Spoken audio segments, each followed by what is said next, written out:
Welcome back. Today, we're diving into a topic that's both fascinating and frankly, quite scary, the dark web. You've probably heard about it, that hidden part of the internet often linked with crime. Well, we've collected some truly chilling stories that are reported to be real experiences and crimes originating from the dark web.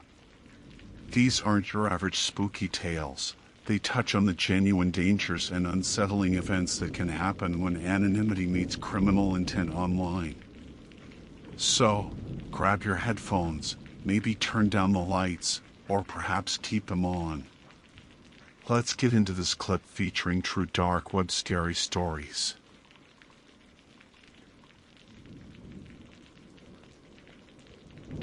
My name is Jessica Mallory, and up until a few weeks ago, my life was, well, normal.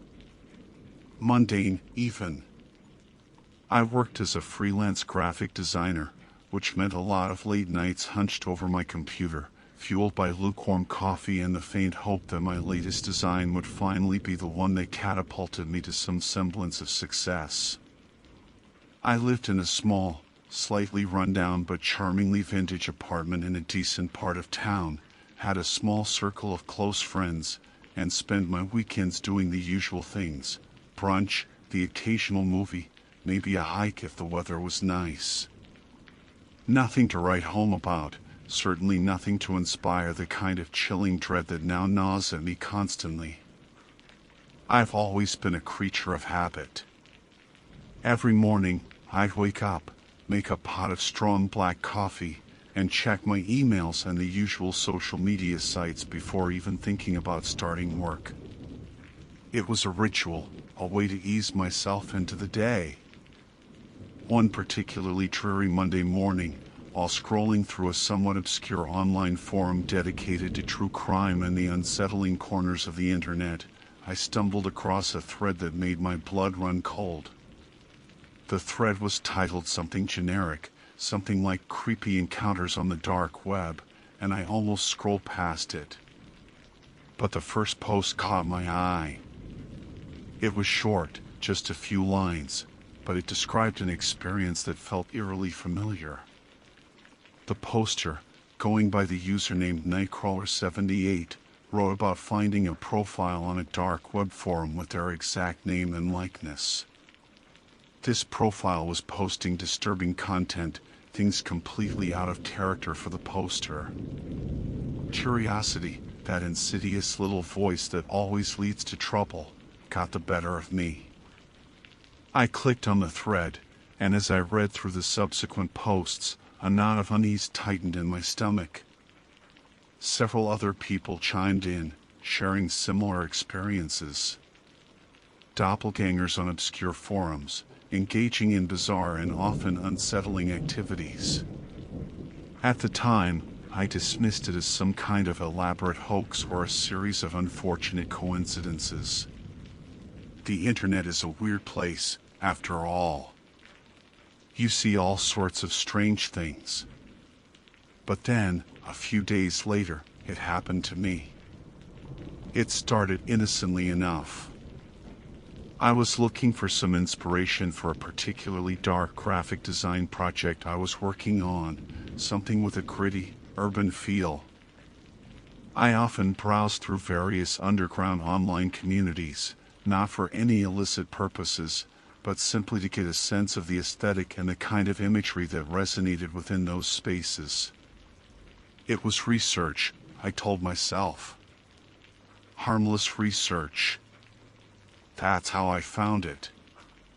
On a forum I'd never visited before, one of those sprawling, labyrinthine sites that seem to exist just outside the fringes of the regular internet, hidden in plain sight yet somehow inaccessible to casual browsers. The forum dealt with a variety of unconventional topics, to put it mildly. Things that made the hair on the back of my neck stand up. And there, amidst discussions about things I'd rather not repeat, was a profile.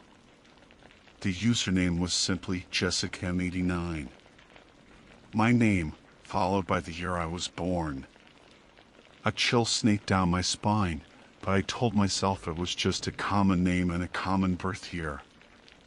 Plenty of people are named Jessica, and plenty were born in 1989.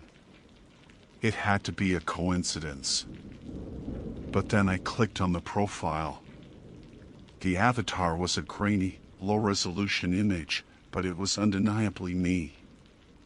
It was a picture I'd taken a few years ago, a slightly goofy selfie with my dog, Buster, his wet nose pressed against my cheek. I'd only ever posted it on my personal social media accounts, which were set to private. How could it have ended up here, on this shadowy corner of the internet? My heart started to pound in my chest. This couldn't be real. It had to be some kind of trick, a prank. Maybe one of my friends was messing with me, although none of them would ever do something this unsettling. I scrolled through the profile. The bio was blank, and there were very few posts. But the posts that were there, they were disturbing. Fragmented, nonsensical ramblings about things I couldn't even begin to comprehend. References to dark rituals, unsettling imagery of decay and violence, and a strange, recurring motif of reflections and distorted realities. It was like reading the fevered dreams of someone deeply unwell. What struck me most, however, wasn't just the disturbing content. It was the tone. The way the words were strung together. There was a certain cadence, a subtle rhythm to the writing that felt familiar. Uncomfortably so. It was like reading something I might have written in a particularly dark mood, only amplified and twisted into something grotesque. I spent the next few hours in a state of bewildered dread, clicking through the forum, trying to find some explanation, some way to rationalize what I was seeing. I even tried messaging the profile, sending a simple "How are you?" but I received no response. The account seemed dormant, with the last post being from just a few days prior. The more I looked, the more unnerved I became. There were subtle differences in the profile, things that weren't quite right. The picture, while undeniably me, seemed to have a strange, almost imperceptible distortion around the eyes. And some of the phrases used in the posts, while echoing my own internal thoughts in a twisted way, were just slightly off, like a reflection in a warped mirror. I started to feel this creeping sense of violation, like someone had crawled inside my head, stolen my thoughts, and was now twisting them into something sinister for the world to see, or at least, this very specific, shadowy part of the world. Sleep that night was fitful and filled with disturbing dreams. I kept seeing the distorted selfie, those unsettling posts, the blank, unseeing eyes of my digital doppelganger. The next day, I confided in my best friend, Sarah. Sarah, ever the pragmatist, tried to reassure me. "Jess, you know how weird the internet is. It's probably just some bot that scraped your picture from somewhere and is generating random creepy stuff. Don't let it get to you." I wanted to believe her. I really did. But something about the specificity of the username, the unsettling familiarity of the writing, the very fact that it was my face staring back at me from that dark corner of the web, it all felt too deliberate, too targeted to be random. Over the next few days, I couldn't shake the feeling of being watched, of being somehow replicated. I found myself constantly checking the forum, a morbid curiosity drawing me back to that unsettling profile. Sometimes, there would be new posts, each one more cryptic and disturbing than the last. Other times, the account would remain silent, leaving me in a state of anxious anticipation. One evening, I was browsed the forum when I saw a new post from Jessica M89. It was short, just a single sentence, but it sent a fresh wave of terror through me. Soon, It read, "We will be one." I slammed my laptop shut, my hands shaking. What did that even mean? We will be one. The words echoed in my mind, a chilling promise or a sinister threat. I felt a profound sense of unease, a feeling that something terrible was about to happen. This wasn't just some random bot or a case of stolen identity. This was something else, something far more insidious. I started to look into the dark web, trying to understand the kind of communities that existed there, the types of people who frequented these hidden corners of the internet. It was a rabbit hole of disturbing content, a world of anonymity and unchecked depravity. The more I learned, the more frightened I became. What kind of person would create a profile like this? What were their intentions? And why me?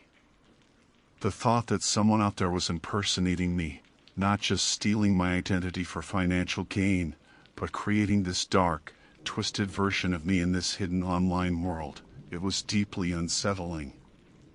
It felt like a violation of my very being, a shadow self lurking in the digital darkness. I changed all my passwords, locked down my social media accounts even further, and started being much more careful about my online activity. But the image of that profile, that distorted version of my own face, was burned into my mind. And the chilling words, "Soon, we will be one," continued to haunt my thoughts. This wasn't just about a stolen photo or a fake profile. This felt personal. It felt like something was reaching out from the darkness, trying to claim me in some way. And the deeper I delved into this unsettling mystery, the more I feared what I might find. My normal, mundane life was gone, replaced by a creeping paranoia and the terrifying question, who is Jessica M89, and what do they want with me? The more I thought about the Jessica M89 profile, the more obsessed I became with trying to figure out who was behind it. I spent hours scouring the dark web forums, looking for any clues, any connections between this profile and others. It was like searching for a ghost in a digital graveyard. The anonymity of these spaces made it nearly impossible to trace anyone or anything. Usernames were often randomly generated, and any attempts at identifying real individuals seemed futile. Despite the lack of concrete leads, I noticed a pattern in the posts made by Jessica M89. While many were still nonsensical and disturbing, interspersed within them were fragments of information that felt eerily personal. There were references to inside jokes I'd shared with friends, descriptions of places I'd visited, even snippets of conversations I had that I was sure I'd never share online. One post, in particular, chilled me to the bone. It was a vague, almost poetic description of a park I used to frequent as a child, detailing the specific type of swing set that was there and the way the sunlight filtered through the leaves. It even mentioned a small, heart-shaped rock I'd once found and kept as a treasure.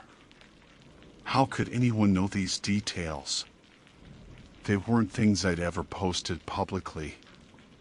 It felt like someone was reaching into my memories, plucking out these personal moments and twisting them for their own sinister purposes. The line between online and offline started to blur. I began to feel like I was being watched, not just online, but in the real world too. Every time my phone buzzed with a notification, I'd jump, my heart racing. I'd glance over my shoulder when walking down the street, convinced I'd see a familiar face staring back at me with an unsettlingly knowing gaze. My anxiety levels were through the roof. I was constantly on edge, sleep became a luxury, and even simple tasks felt overwhelming. I knew I needed to do something, but I felt utterly helpless.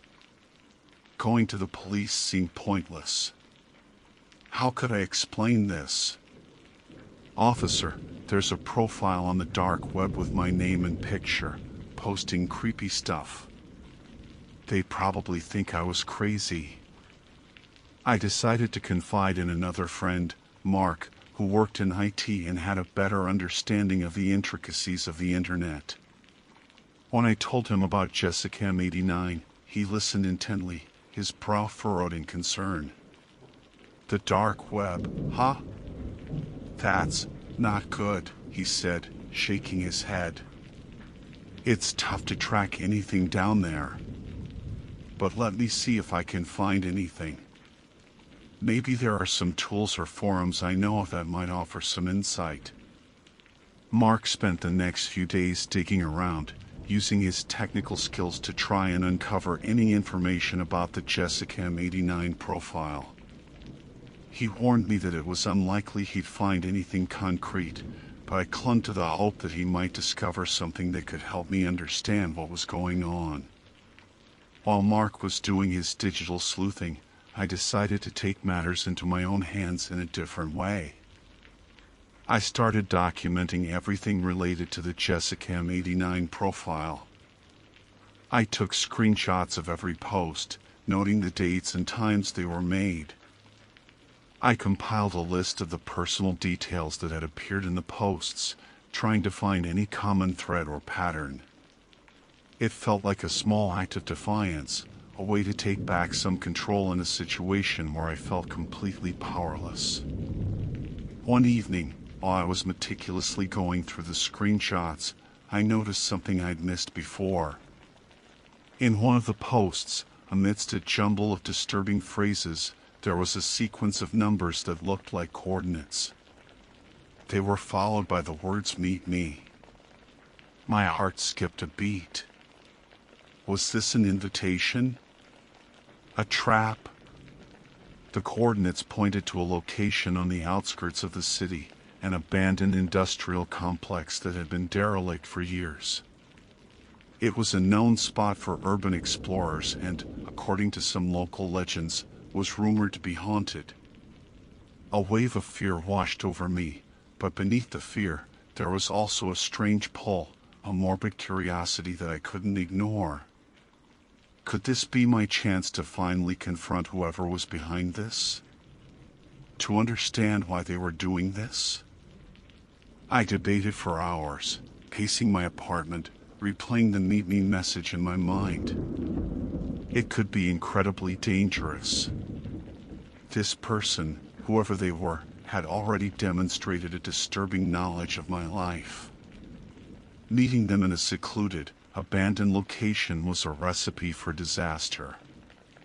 But the alternative, continuing to live in this state of constant fear and uncertainty, felt unbearable. I had to know. I had to see who this person was, this sinister reflection of myself that haunted the digital shadows. I decided to tell Mark about the message and the coordinates. He was vehemently against the idea of me going there alone. "Jess, are you crazy? This could be anyone. It's probably a trap.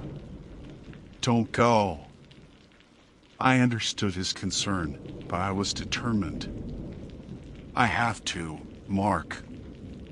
I can't keep living like this. I need to know what's going on." After much arguing, Mark reluctantly agreed to help. He insisted on coming with me, and we made a plan. We would go to the location together, but we would be extremely cautious. We would stay in a public area if possible and be ready to leave at a moment's notice. He also promised to try and trace the IP address of the user's last activity, although he warned that it would likely be routed through multiple proxies, making it difficult, if not impossible. The next night, armed with flashlights and a healthy dose of trepidation, Mark and I drove out to the abandoned industrial complex. The place was even more ominous in person. Dilapidated buildings loomed against the night sky, their broken windows like vacant eyes staring into the darkness.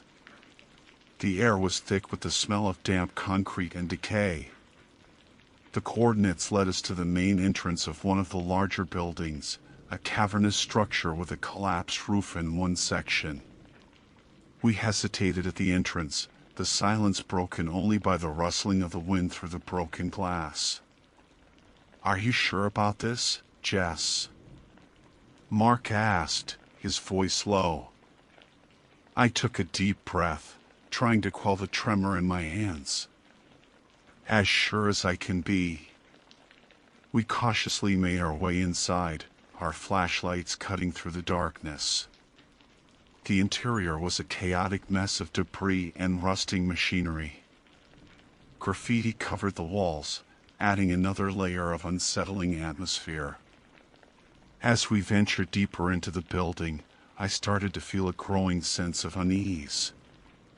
It was more than just the creepiness of the abandoned location.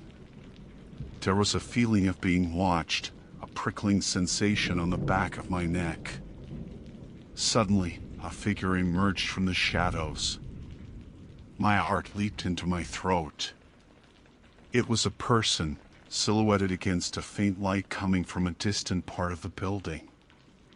As they stepped closer, into the beam of our flashlights, I gasped.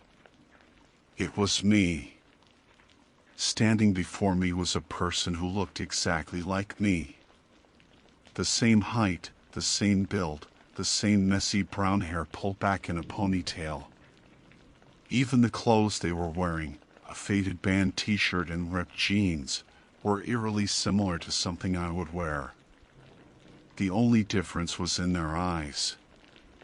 They were wide, unblinking, and held a chilling emptiness that sent a shiver down my spine.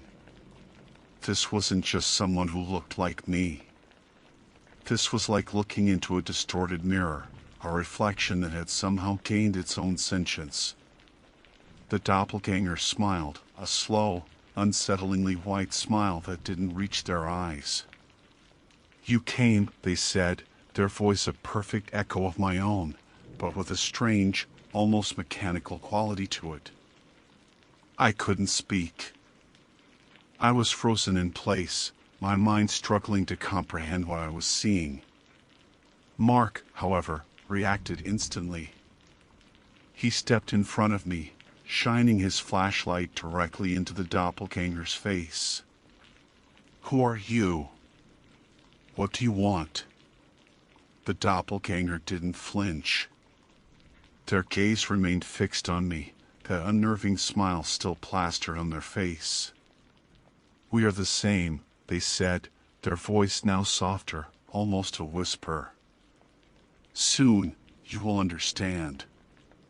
Then, before either of us could react, they moved with incredible speed, disappearing back into the shadows as quickly as they had appeared.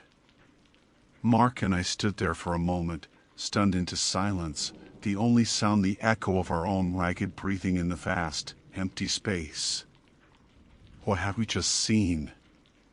Who was this person, this perfect imitation of me? And what did they mean by "we are the same"? The encounter left me more terrified and confused than ever.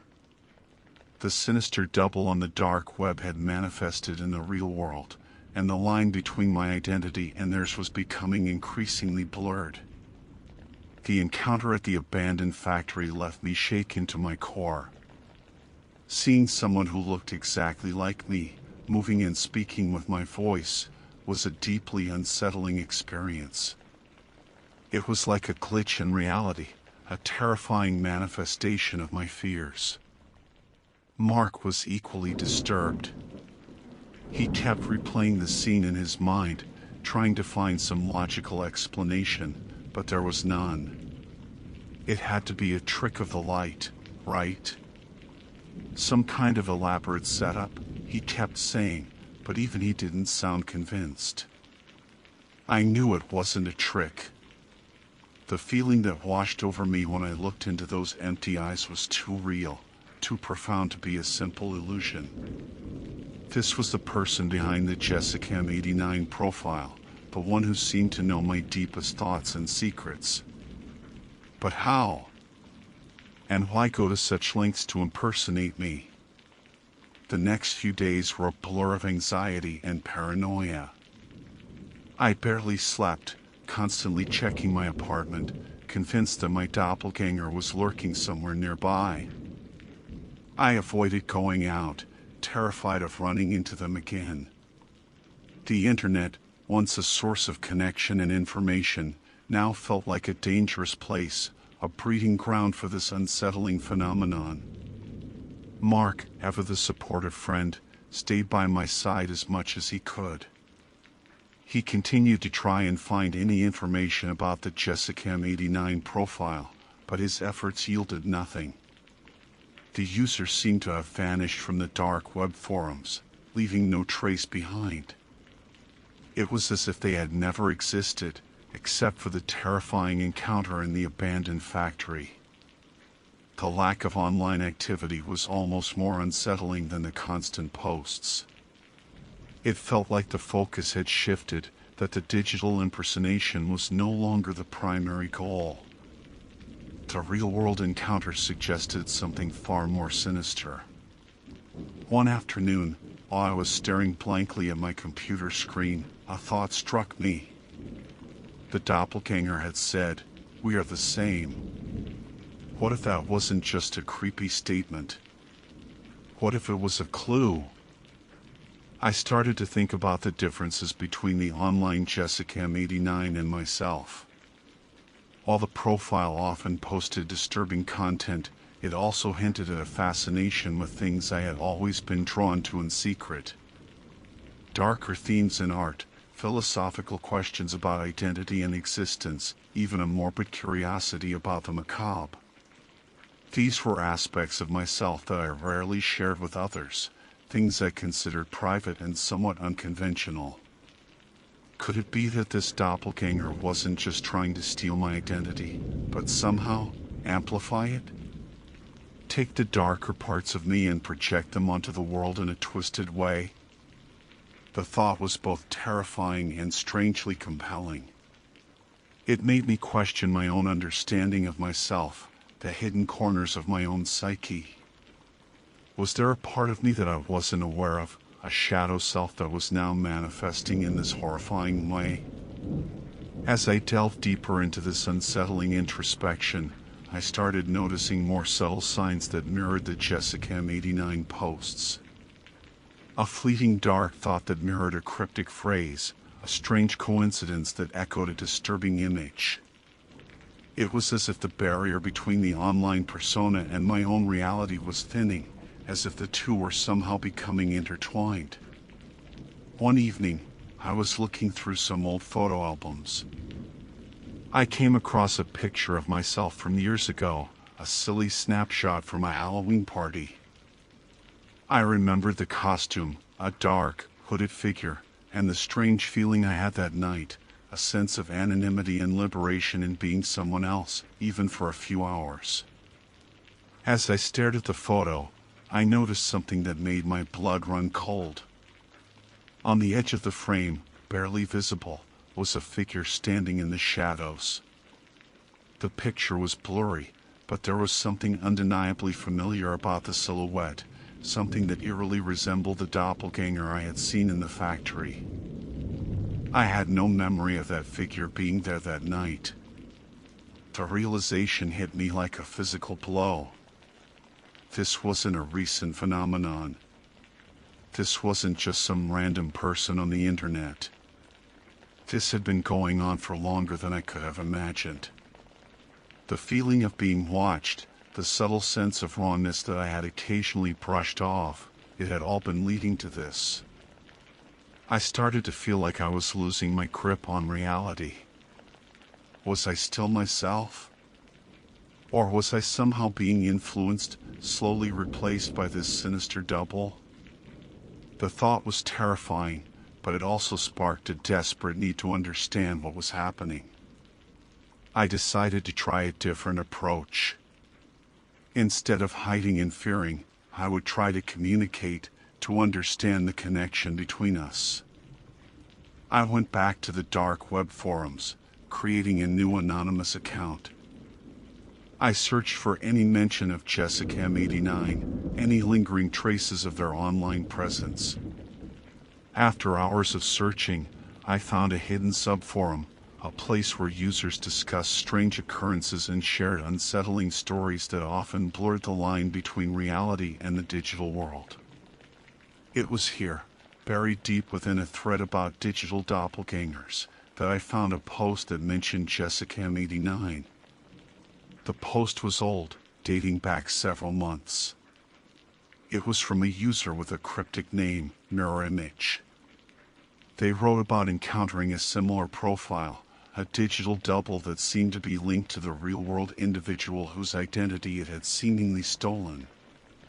The poster described a feeling of interconnectedness, as if the online doppelganger was an extension of the person's subconscious, a manifestation of their hidden desires and fears. The post went on to talk about a ritual, a strange merging process that the mirror image user believed was the ultimate goal of these digital doubles. A merging that would blur the lines between the real and the digital, potentially leading to a complete takeover of the individual's identity and even their very being.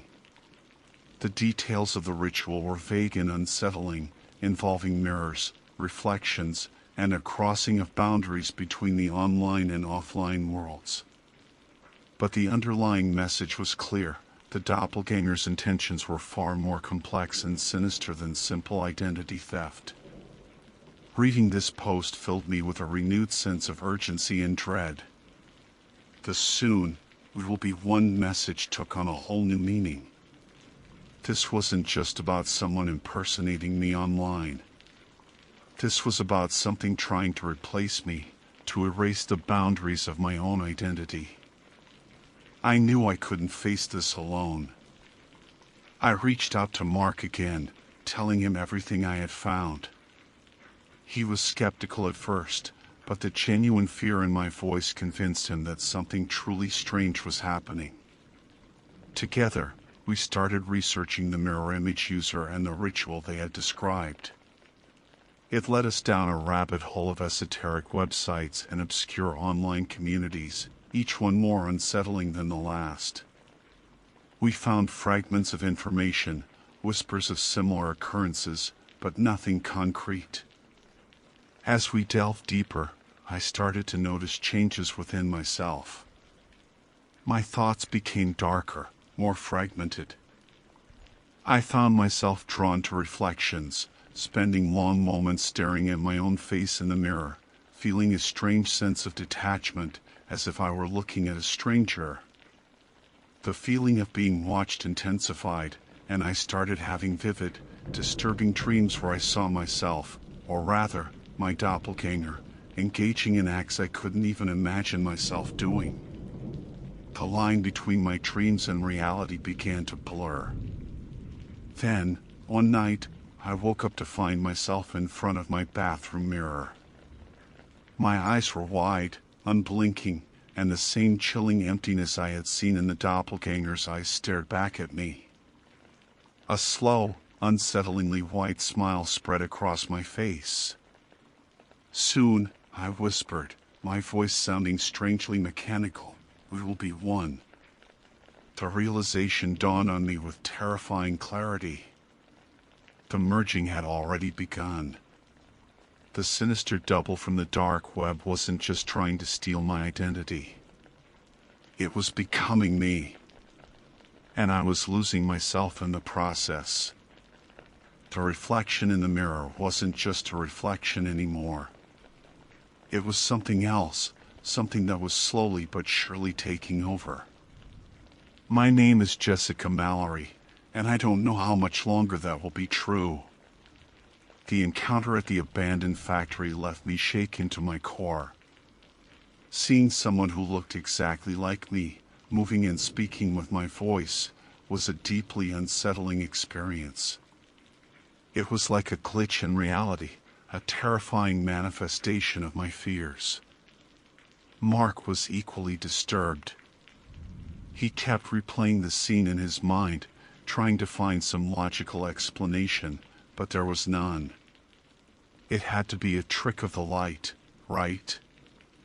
Some kind of elaborate setup, he kept saying, but even he didn't sound convinced. I knew it wasn't a trick. The feeling that washed over me when I looked into those empty eyes was too real, too profound to be a simple illusion. This was the person behind the Jessicam89 profile, the one who seemed to know my deepest thoughts and secrets. But how? And why go to such lengths to impersonate me? The next few days were a blur of anxiety and paranoia. I barely slept, constantly checking my apartment, convinced that my doppelganger was lurking somewhere nearby. I avoided going out, terrified of running into them again. The internet, once a source of connection and information, now felt like a dangerous place, a breeding ground for this unsettling phenomenon. Mark, ever the supportive friend, stayed by my side as much as he could. He continued to try and find any information about the Jessicam89 profile, but his efforts yielded nothing. The user seemed to have vanished from the dark web forums, leaving no trace behind. It was as if they had never existed, except for the terrifying encounter in the abandoned factory. The lack of online activity was almost more unsettling than the constant posts. It felt like the focus had shifted, that the digital impersonation was no longer the primary goal. The real-world encounter suggested something far more sinister. One afternoon, while I was staring blankly at my computer screen, a thought struck me. The doppelganger had said, "We are the same." What if that wasn't just a creepy statement? What if it was a clue? I started to think about the differences between the online Jessicam89 and myself. While the profile often posted disturbing content, it also hinted at a fascination with things I had always been drawn to in secret. Darker themes in art, philosophical questions about identity and existence, even a morbid curiosity about the macabre. These were aspects of myself that I rarely shared with others, things I considered private and somewhat unconventional. Could it be that this doppelganger wasn't just trying to steal my identity, but somehow amplify it? Take the darker parts of me and project them onto the world in a twisted way? The thought was both terrifying and strangely compelling. It made me question my own understanding of myself, the hidden corners of my own psyche. Was there a part of me that I wasn't aware of, a shadow self that was now manifesting in this horrifying way? As I delved deeper into this unsettling introspection, I started noticing more subtle signs that mirrored the Jessicam89 posts. A fleeting dark thought that mirrored a cryptic phrase, a strange coincidence that echoed a disturbing image.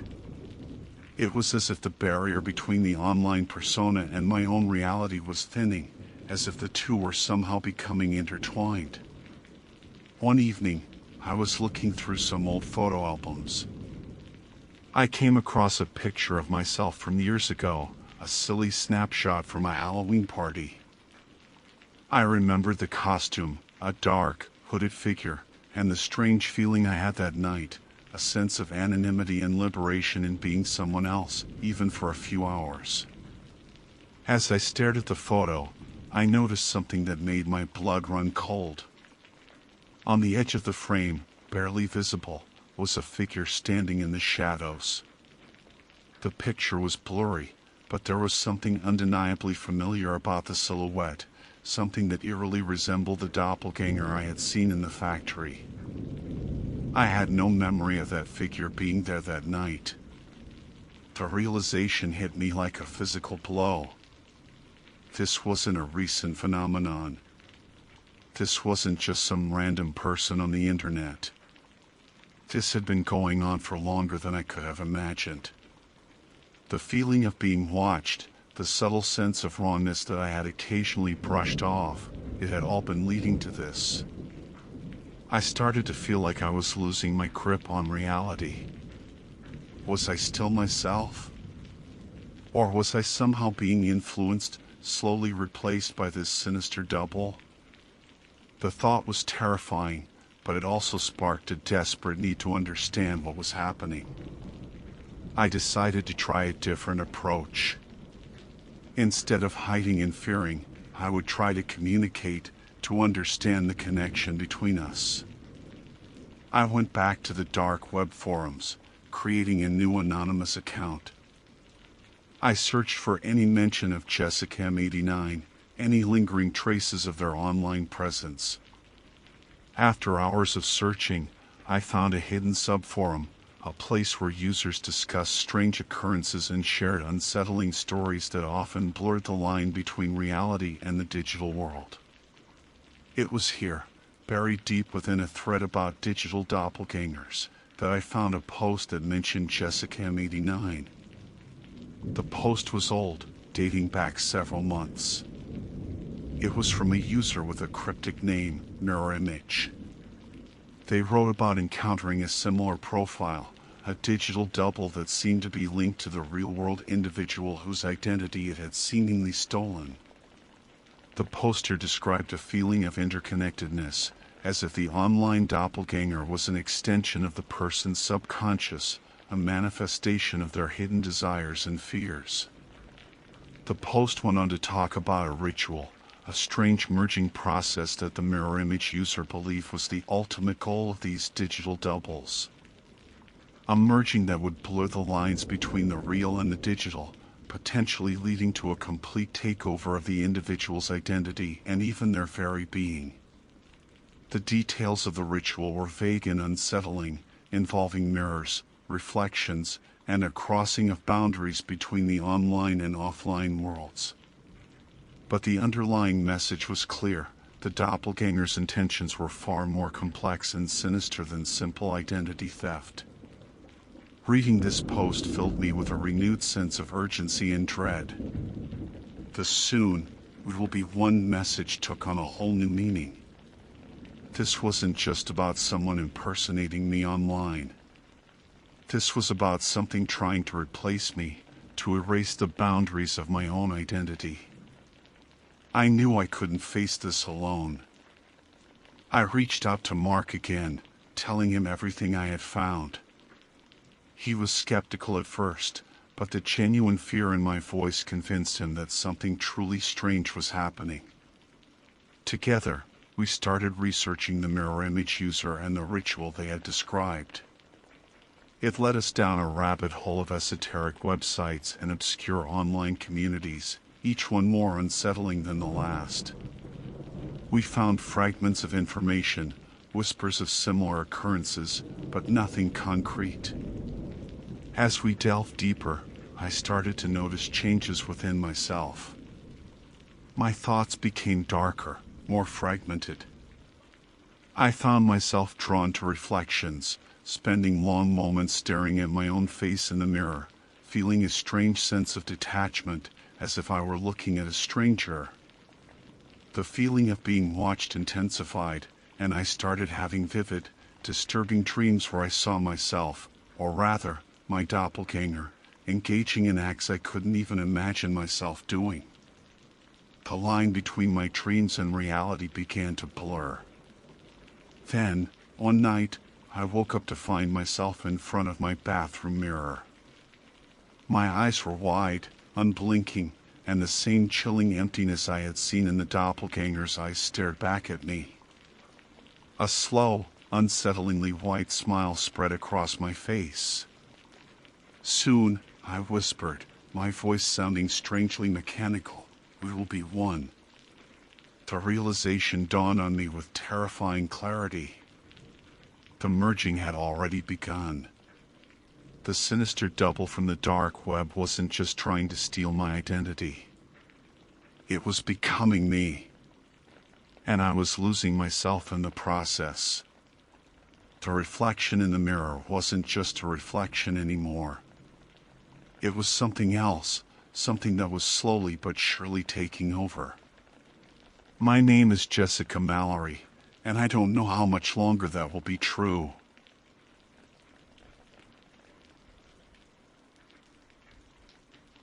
My name is Kevin Miller, and until about a week ago, my life was as unremarkable as the chipped paint on the porch of my rented cabin. 32 years, a dead-end job at the local lumber mill, and a penchant for cheap beer and old sci-fi movies. That was pretty much the summary.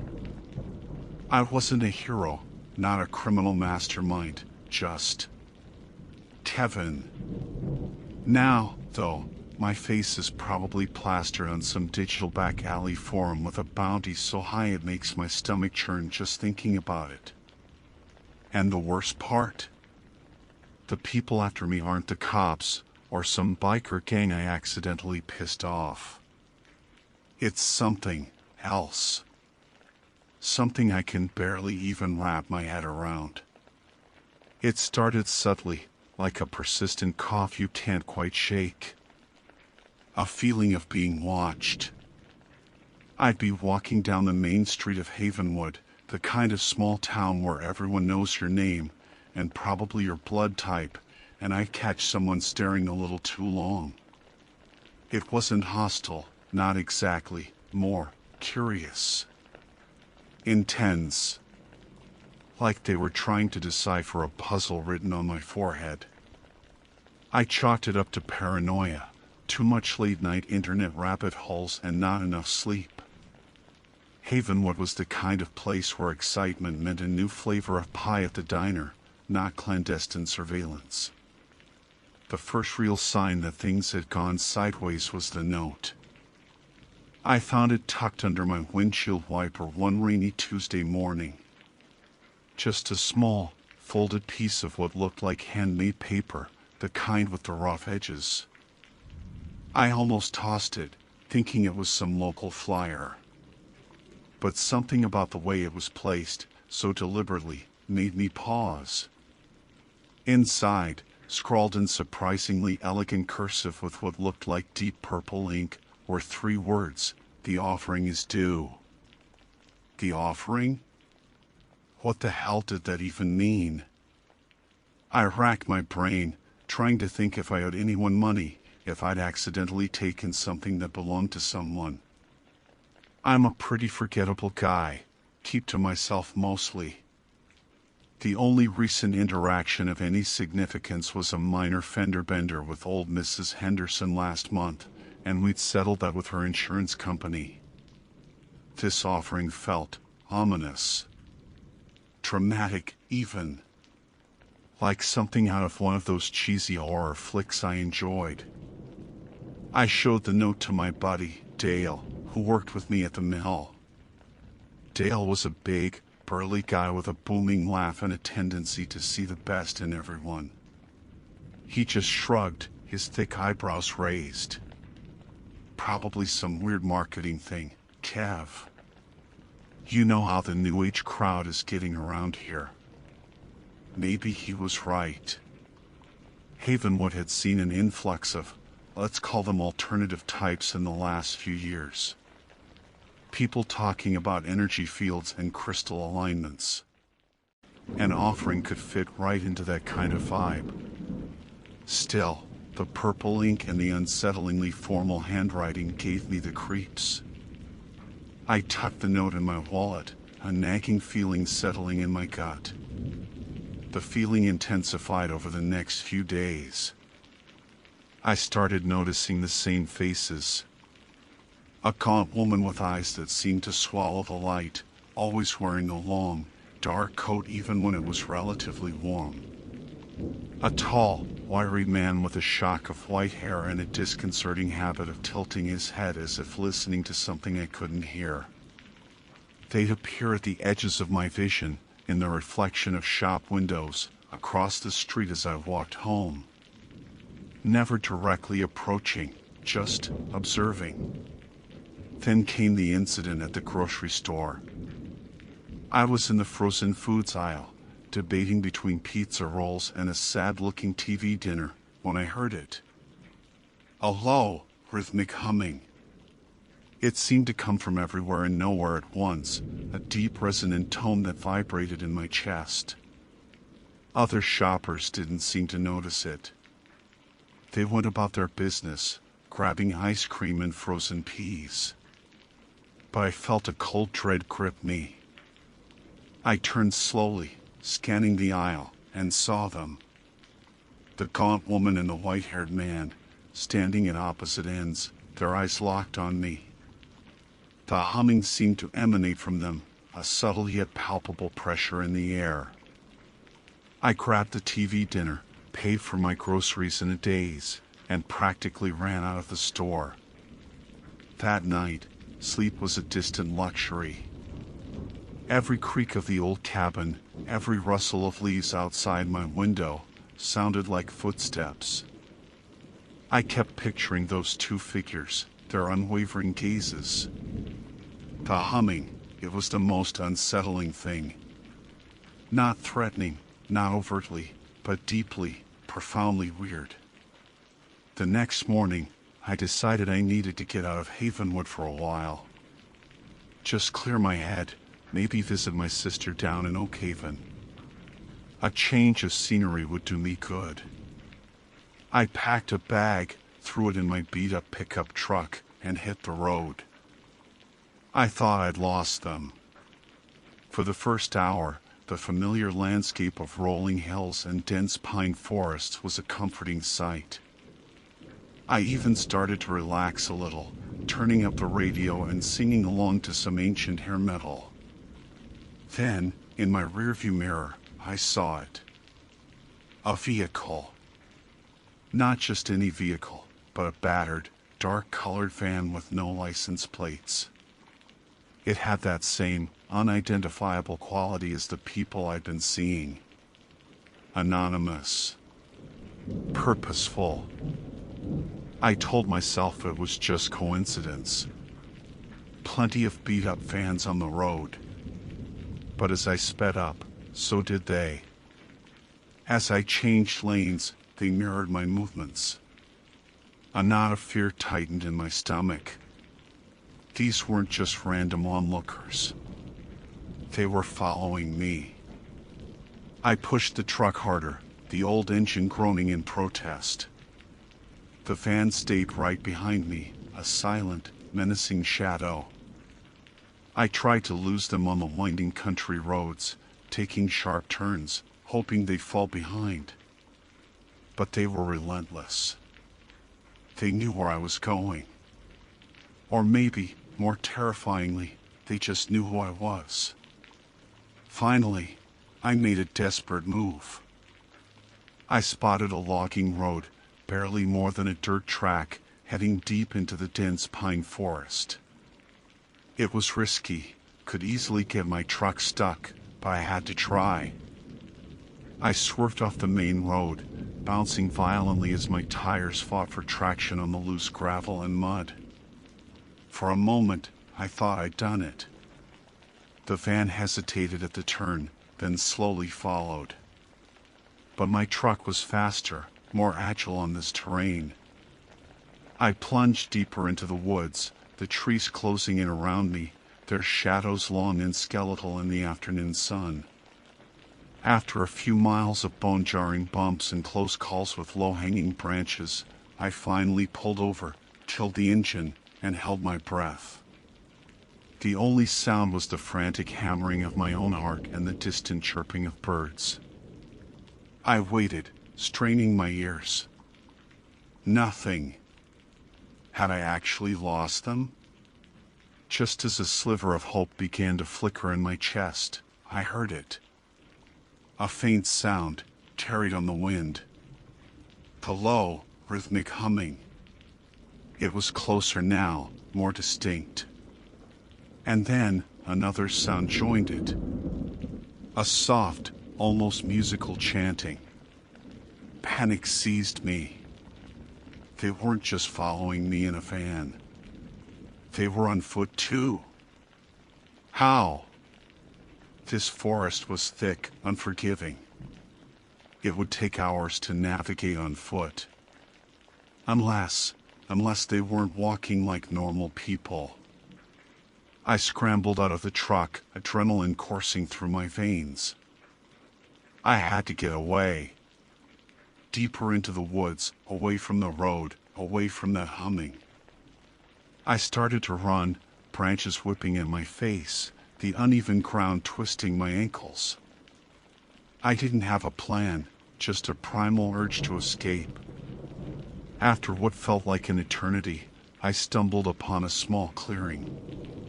A dilapidated old hunting blind stood at the far edge, barely held together by rotting wood and rusted nails. It wasn't much, but it was better than nothing. I squeezed inside, the cramped space smelling of mildew and decay. Through the gaps in the wood, I could see the trees, the deepening shadows of twilight. The humming was still there, a constant, unnerving drone in the background. The chanting too, a strange, melodic murmur that sent shivers down my spine. Then, I saw them. They emerged from the trees, moving with a fluid, unsettling grace. Not running, not even walking quickly, but gliding, as if they were barely touching the ground. There were more of them than I'd seen before. Maybe a dozen, maybe more. Men and women, young and old, but all with the same intense, vacant stares. They wore simple, dark clothing, and some carried strange, hand-carved wooden instruments. And then I saw the bounty. One of them, a woman with long, silver hair that flowed around her like a shroud, held aloft a crudely drawn poster. In the flickering light of what looked like a homemade lantern, I could see a sketch. A terrible, unflattering sketch of my face. And beneath it, a number. A truly astronomical number. Followed by a single, chilling sentence for the return of the seed. The seed? What seed? I had no idea what they were talking about. But the look in their eyes, the unwavering conviction on their faces, told me they weren't going to stop until they found whatever it was they thought I had. And the humming, it was getting louder. They were getting closer. Kevin here. I'm trapped in this old hunting blind, surrounded by these things. I don't know who they are, what they want with this seed, or how they managed to track me all the way out here. All I know is that there's a massive bounty on my head, and the people hunting me aren't who you'd expect. There's something ancient, something unsettling. And I have a feeling my quiet, unremarkable life is about to become a whole lot more terrifying. I need to figure out what this seed is, and why they think I have it. Because if I don't think I'm going to make it out of these woods alive. The air in the hunting blind was thick with the smell of damp earth and decay. Every rustle of leaves, every snap of a twig outside, sent a jolt of adrenaline through me. Through the gaps in the rotting wood, I watched them. The silent hunters, their faces illuminated by the eerie glow of their lanterns. They moved with a strange, unsettling patience, circling the clearing, their soft chanting weaving through the trees. The seed, the words were repeated like a mantra, a low, hypnotic drone that seemed to vibrate in the very air. What in God's name was the seed? Was it metaphorical? Some kind of object? And why did they think I had it? I racked my brain, trying to think of anything I might possess that could be considered valuable or unique. Nothing came to mind. I wasn't a collector, didn't have any family heirlooms, just the usual assortment of mundane possessions you accumulate over a mediocre life. As I huddled deeper into the shadows of the blind, I noticed something else about the hunters. Their eyes. In the lantern light, they seemed to glow with a faint, inner luminescence. It wasn't a normal reflection, it was as if they had small lights burning within them. And their movements, there was a uniformity to them, a synchronicity that was deeply disturbing. They weren't communicating with words, but somehow they all seemed to know what the others were doing, their movements flowing together like a single, organic entity. Fear was a cold fist clenching around my heart. These weren't just some backwoods cult. There was something ancient about them, something otherworldly. The way they moved, the humming, the chanting, it felt like something ripped from the pages of folklore, something that shouldn't exist in the modern world. Suddenly, the chanting stopped. The humming intensified, the vibrations growing stronger, making the thin walls of the hunting blind resonate. The silver-haired woman with the poster raised her lantern higher, her glowing eyes fixed on the blind. "We know you are there, Keeper." Her voice was surprisingly soft, yet it carried an unnerving authority. "The seed calls to us. Return it, and no harm will come to you." Keeper? Now they were calling me Keeper? This was insane. I wanted to shout out, to tell them they had the wrong guy, that I didn't know anything about any seed. But fear held my tongue. What if they didn't believe me? What if they were just looking for an excuse? The silence stretched, thick and suffocating. I could feel their gaze on the blind, each of those glowing eyes boring into me. Then, the woman spoke again, her voice laced with a strange kind of sorrow. "The balance is disrupted. The ancient pact is broken. The seed must be returned before the veil weakens further." Veil? Pact? What in the name of all that is holy were they talking about? This wasn't just about some random object. It sounded like something fundamental, something tied to the very fabric of reality. One of the hunters, a young man with hollow cheeks and eyes that seemed too old for his face, stepped forward. He held one of the strange wooden instruments, which looked like a cross between a flute and a small harp.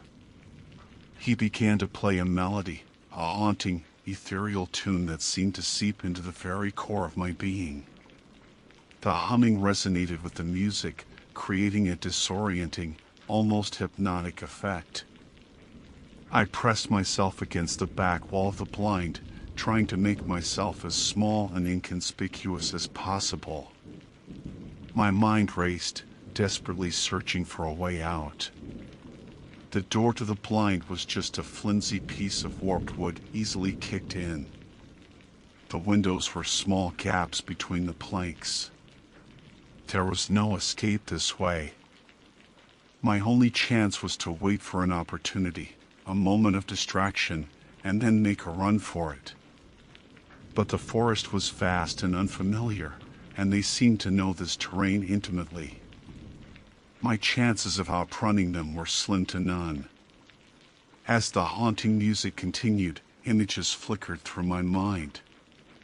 The strange note, the persistent feeling of being watched, the unsettling encounters in town, it all started to piece together, not into a coherent explanation, but into a terrifying picture of a world I never knew existed, a world where offerings and ancient pacts were not just metaphors. Suddenly, the music stopped. The silence that followed was even more oppressive than before. I could hear their soft footfalls as they moved closer to the blind. I held my breath, every muscle in my body tense, ready to bolt. Then, a hand reached through one of the gaps in the wood. It was long and pale, the fingers unnaturally slender. It fumbled for the latch on the door. My blood ran cold. They were coming in. Without thinking, I lunged forward, throwing my weight against the flimsy door. It groaned and splintered, but held for a precious second. It was enough. I kicked out the rotted bottom planks, creating a small opening, and squeezed through, scraping my skin against the rough wood. I burst out of the hunting blind and into the dim light of the forest, my heart pounding in my chest like a trapped bird. I didn't look back, didn't dare to see how close they were. I just ran. The forest was a blur of trees and shadows. Thorns tore at my clothes, branches whipped at my face, but I didn't slow down. I could hear their soft footsteps behind me, the faintest hint of the humming. They were still coming. After what felt like miles, my lungs burning, my legs aching, I stumbled upon a small creek. I plunged into the icy water, hoping to throw them off my scent. The cold shock of the water took my breath away, but I waded through, scrambling up the muddy bank on the other side. I kept running, deeper and deeper into the woods, the darkness growing more intense with each passing minute. The sounds of the forest became amplified in the stillness of the night, the hooting of an owl, the rustling of unseen creatures in the undergrowth. Every sound made me jump, my nerves frayed to the breaking point. Finally, exhausted and disoriented, I collapsed at the base of a large oak tree, gasping for air. I pressed my ear against the ground, listening for any sign of pursuit. The only sounds were the whispers of the wind through the leaves and the distant murmur of the creek. Had I finally lost them? Just as I started to let myself believe I was safe, I heard it again. Closer this time. The soft, rhythmic chanting. And the humming, growing stronger, resonating in the very ground beneath me. They hadn't given up. They were still out there.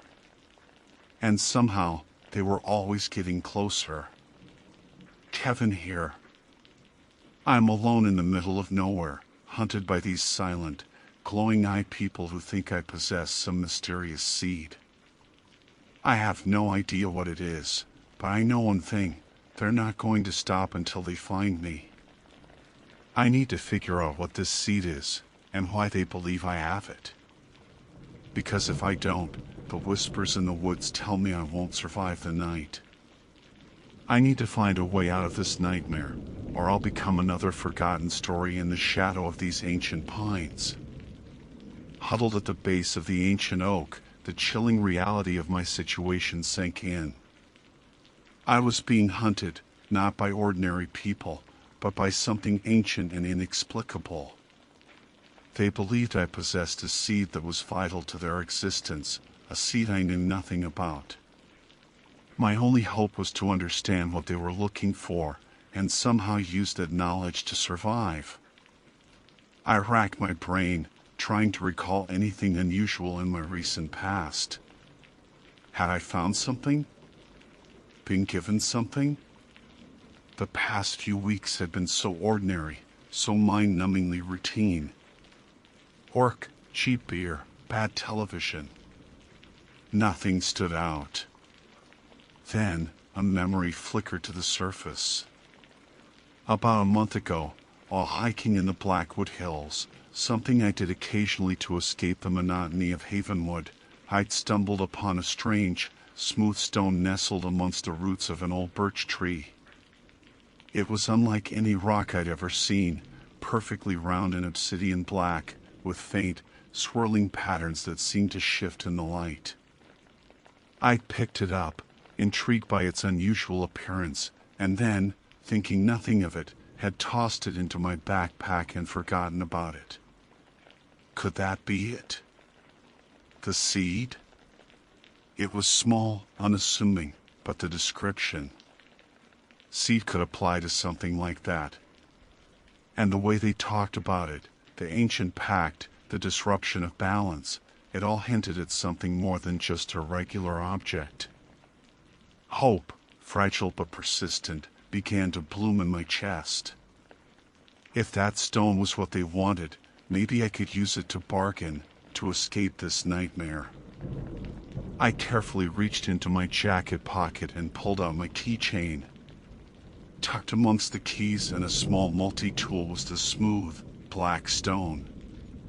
It felt cool to the touch, almost alive in my hand. The swirling patterns seemed more pronounced now, pulsing faintly in the dim moonlight filtering through the trees. As I held the stone, a strange sensation washed over me. A feeling of connection, as if the stone was resonating with something deep within me. The humming in the distance intensified, as if the hunters could sense that I had found what they were looking for. I stood up, my legs still shaky but my resolve hardening. Running wasn't going to save me. I needed to confront them, to understand what was happening. I started walking in the direction of the humming, the black stone clutched tightly in my hand. The chanting grew louder, the ethereal music weaving its way through the trees. As I approached the edge of the clearing where I'd first seen them, I could see their lanterns flickering between the trees, casting long, dancing shadows. Taking a deep breath, I stepped out into the clearing. The chanting stopped abruptly. All eyes, those eerie, glowing eyes, turned towards me. The silver-haired woman stepped forward, her expression unreadable in the lantern light. "You have it," she said, her voice soft but firm. "The seed of the old growth." I held up the black stone. "This? Is this what you want?" A collective gasp rippled through the gathered hunters. The young man with the wooden instrument dropped it to the ground, his eyes wide with what looked like reverence. The silver-haired woman nodded slowly. "Yes. The seed that was lost. The seed that binds our world to yours." Her words made no sense. Binds our world to yours? For centuries, she explained, her voice taking on a more narrative tone, our people have been guardians of the veil between worlds. The seed is the key, the anchor that keeps the fabric of reality stable. Generations ago, it was lost, stolen by someone who did not understand its significance. The veil has weakened, and strange things have begun to bleed through. You have unknowingly held the seed, and its presence has called to us. This was insane. Worlds? Veils? It sounded like something out of one of those bad sci-fi movies I used to watch. But the intensity in their eyes, the palpable energy in the air, made it feel terrifyingly real. What happens if the veil weakens further? I asked, my voice barely above a whisper. The woman's eyes grew sad. The boundaries will collapse. Our world will bleed into yours, and yours into ours. Chaos will reign. Things that should not be, will be. Her words painted a grim picture, one that resonated with the unsettling events of the past few days. The feeling of being watched, the humming, their strange movements, it all pointed to something beyond the ordinary. "So, you just want the stone back?" I asked, relief washing over me. Maybe this wasn't a hunt after all. Maybe it was just a misunderstanding. "It is not so simple, Keeper," the woman said, her gaze piercing. "The seed has been touched by your world. It needs to be cleansed, returned to its rightful place in the heart of our world. And you have a role to play in its return." My relief evaporated. "What kind of role?" "You were chosen, unknowingly, to carry the seed," she explained. "Its journey back must be facilitated by the one who found it. You must come with us." Fear gripped me again, colder and more intense than before. "Come with you? Where?" "To our home," she said, gesturing to the darkness beyond the trees. "To the place where the veil is thinnest. To the heart of the old growth." I hesitated. The thought of venturing into their world, a world they described as being on the other side of a weakening veil, terrified me. But the alternative, a world plunged into chaos, overrun by unspeakable horrors, was even more terrifying. I looked down at the black stone in my hand. It felt warm now, almost comforting. A sense of purpose, however unwanted, began to form in my mind. "Okay," I said, my voice surprisingly steady. "I'll go with you." A collective sigh of relief swept through the hunters. The silver-haired woman offered me a small, gentle smile. "Thank you, keeper," she said. "You have chosen wisely." She turned and gestured towards the woods. The other hunters began to move, their lanterns casting an ethereal glow on the forest floor. The young man picked up his wooden instrument and began to play the haunting melody again, this time with a sense of peace and resolution. I followed the silver-haired woman into the darkness, the black stone my only guide into the unknown. As we walked deeper into the woods, the air grew thick with an ancient energy.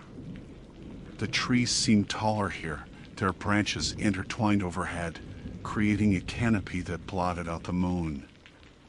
The humming intensified, resonating deep within my bones. I didn't know what awaited me in their world, what kind of wonders or horrors lay beyond the veil. But as I walked alongside these strange, glowing-eyed people, carrying the seed of the old growth, I couldn't shake the feeling that my unremarkable life had finally taken a turn for the truly extraordinary and terrifying. Kevin here. I'm not sure what the future holds, but I know one thing: the bounty on my head wasn't about money. It was about a responsibility I never knew I had. And as I step across the threshold between worlds, I can't help but wonder if I've just saved humanity, or led it to its doom. The whispers in the woods have become a symphony now, a chorus of the unknown. And I'm walking right into the heart of it.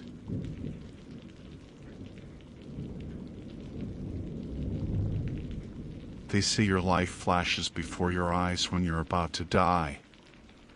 Well, mine feels more like a slow, agonizing slideshow, each frame a memory laced with the bitter tang of regret. My name is Daniel, and I'm not long for this world.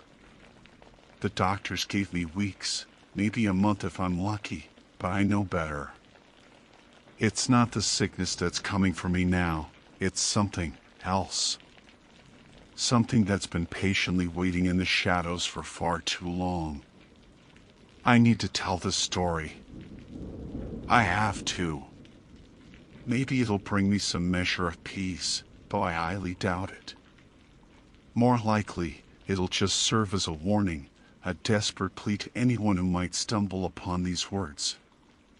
If you hear the name Ashley, if you ever find yourself drawn into her orbit, turn away. Run. Don't look back.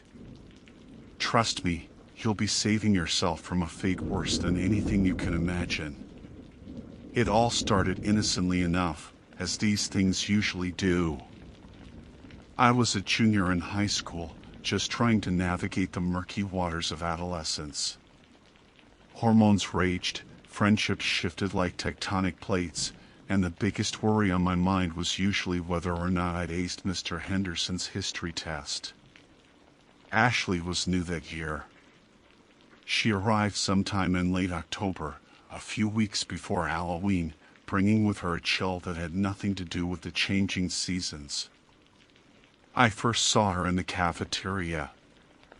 It was lunch period, the usual cacophony of clanking trays, boisterous laughter, and the rhythmic squeak of sneakers on the linoleum floor.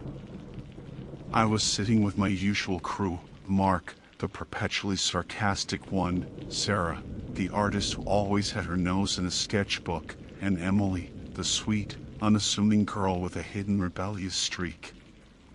We were huddled around our usual table in the corner, dissecting the morning's events with the critical eye only teenagers possess. Then she walked in. It wasn't just that she was new, there was an aura about her, an undeniable magnetism that drew every eye in the room. She was tall, maybe a little taller than most of the guys, with a slender build and an almost ethereal grace in her movements. Her hair was the color of midnight, long and straight, cascading down her back like a dark waterfall. But it was her eyes that truly captivated me. They were a startling shade of green, almost luminous, and seemed to hold an ancient wisdom, a knowledge that belied her age. Everyone stopped talking, their conversations fading into an awkward silence as Ashley scanned the room. It felt like time itself had momentarily paused, all attention focused on this enigmatic newcomer. She didn't seem bothered by the sudden hush, her gaze cool and composed as she surveyed the sea of unfamiliar faces. Then, her eyes met mine. It was just for a fleeting second, a mere flicker of connection across the crowded room, but it felt like an eternity. Her lips curved into the slightest hint of a smile, a subtle acknowledgement that sent a shiver down my spine. It wasn't a friendly smile, not exactly. There was something else there, something knowing. It was as if she saw right through me, past the awkward teenage facade, into the messy, insecure core of my being. I quickly looked away, my cheeks burning with an inexplicable blush. My friends hadn't seemed to notice our brief exchange. They were too busy whispering amongst themselves, their curiosity about the new girl evident in their hushed tones. I tried to act nonchalant, picking at the soggy tater tots on my tray, but my mind was racing. Who was she? What was it about her that made the entire cafeteria fall silent? Over the next few weeks, Ashley became a fixture at Northwood High. She was in a few of my classes, English and history, ironically enough, and I found myself constantly drawn to her presence. She was intelligent, articulate, and possessed a dry wit that often caught the teachers off guard. Yet, there was also a distance about her, a guardedness that kept everyone at arm's length. She rarely spoke about herself, offering vague answers to personal questions and deflecting any attempts to delve deeper into her past. Despite her aloofness, or perhaps because of it, she quickly amassed a group of admirers. Boys were infatuated with her mysterious allure, and even some of the more popular girls seemed eager to befriend her.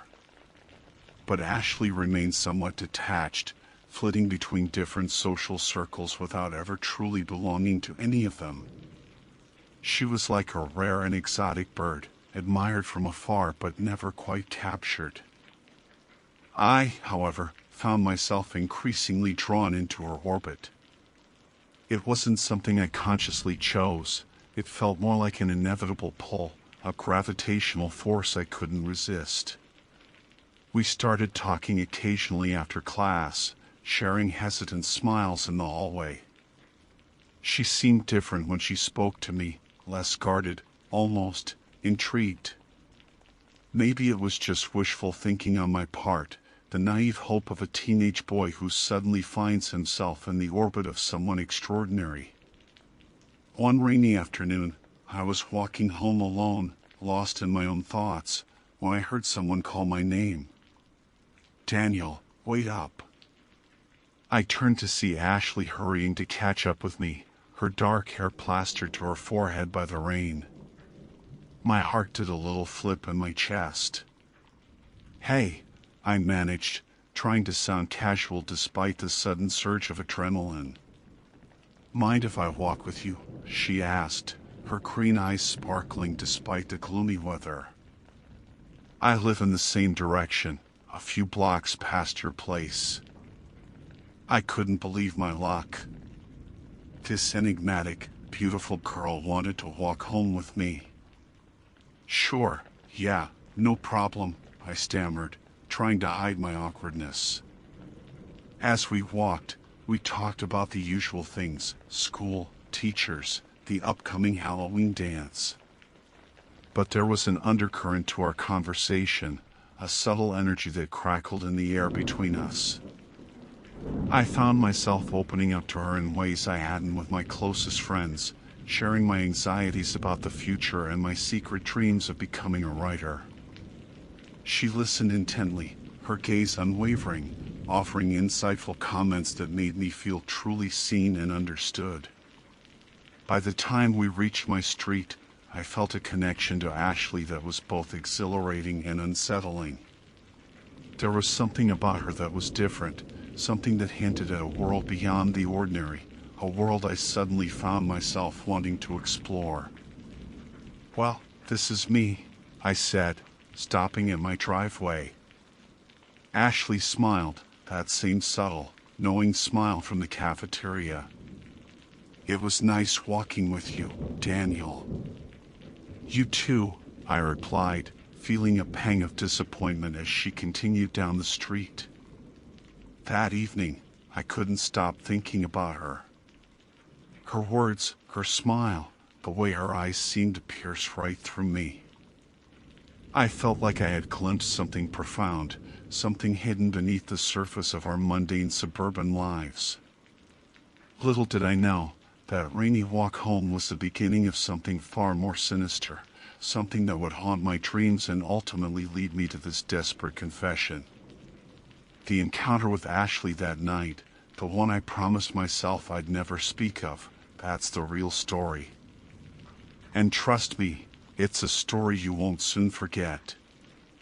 After that walk home, Ashley and I started spending more time together.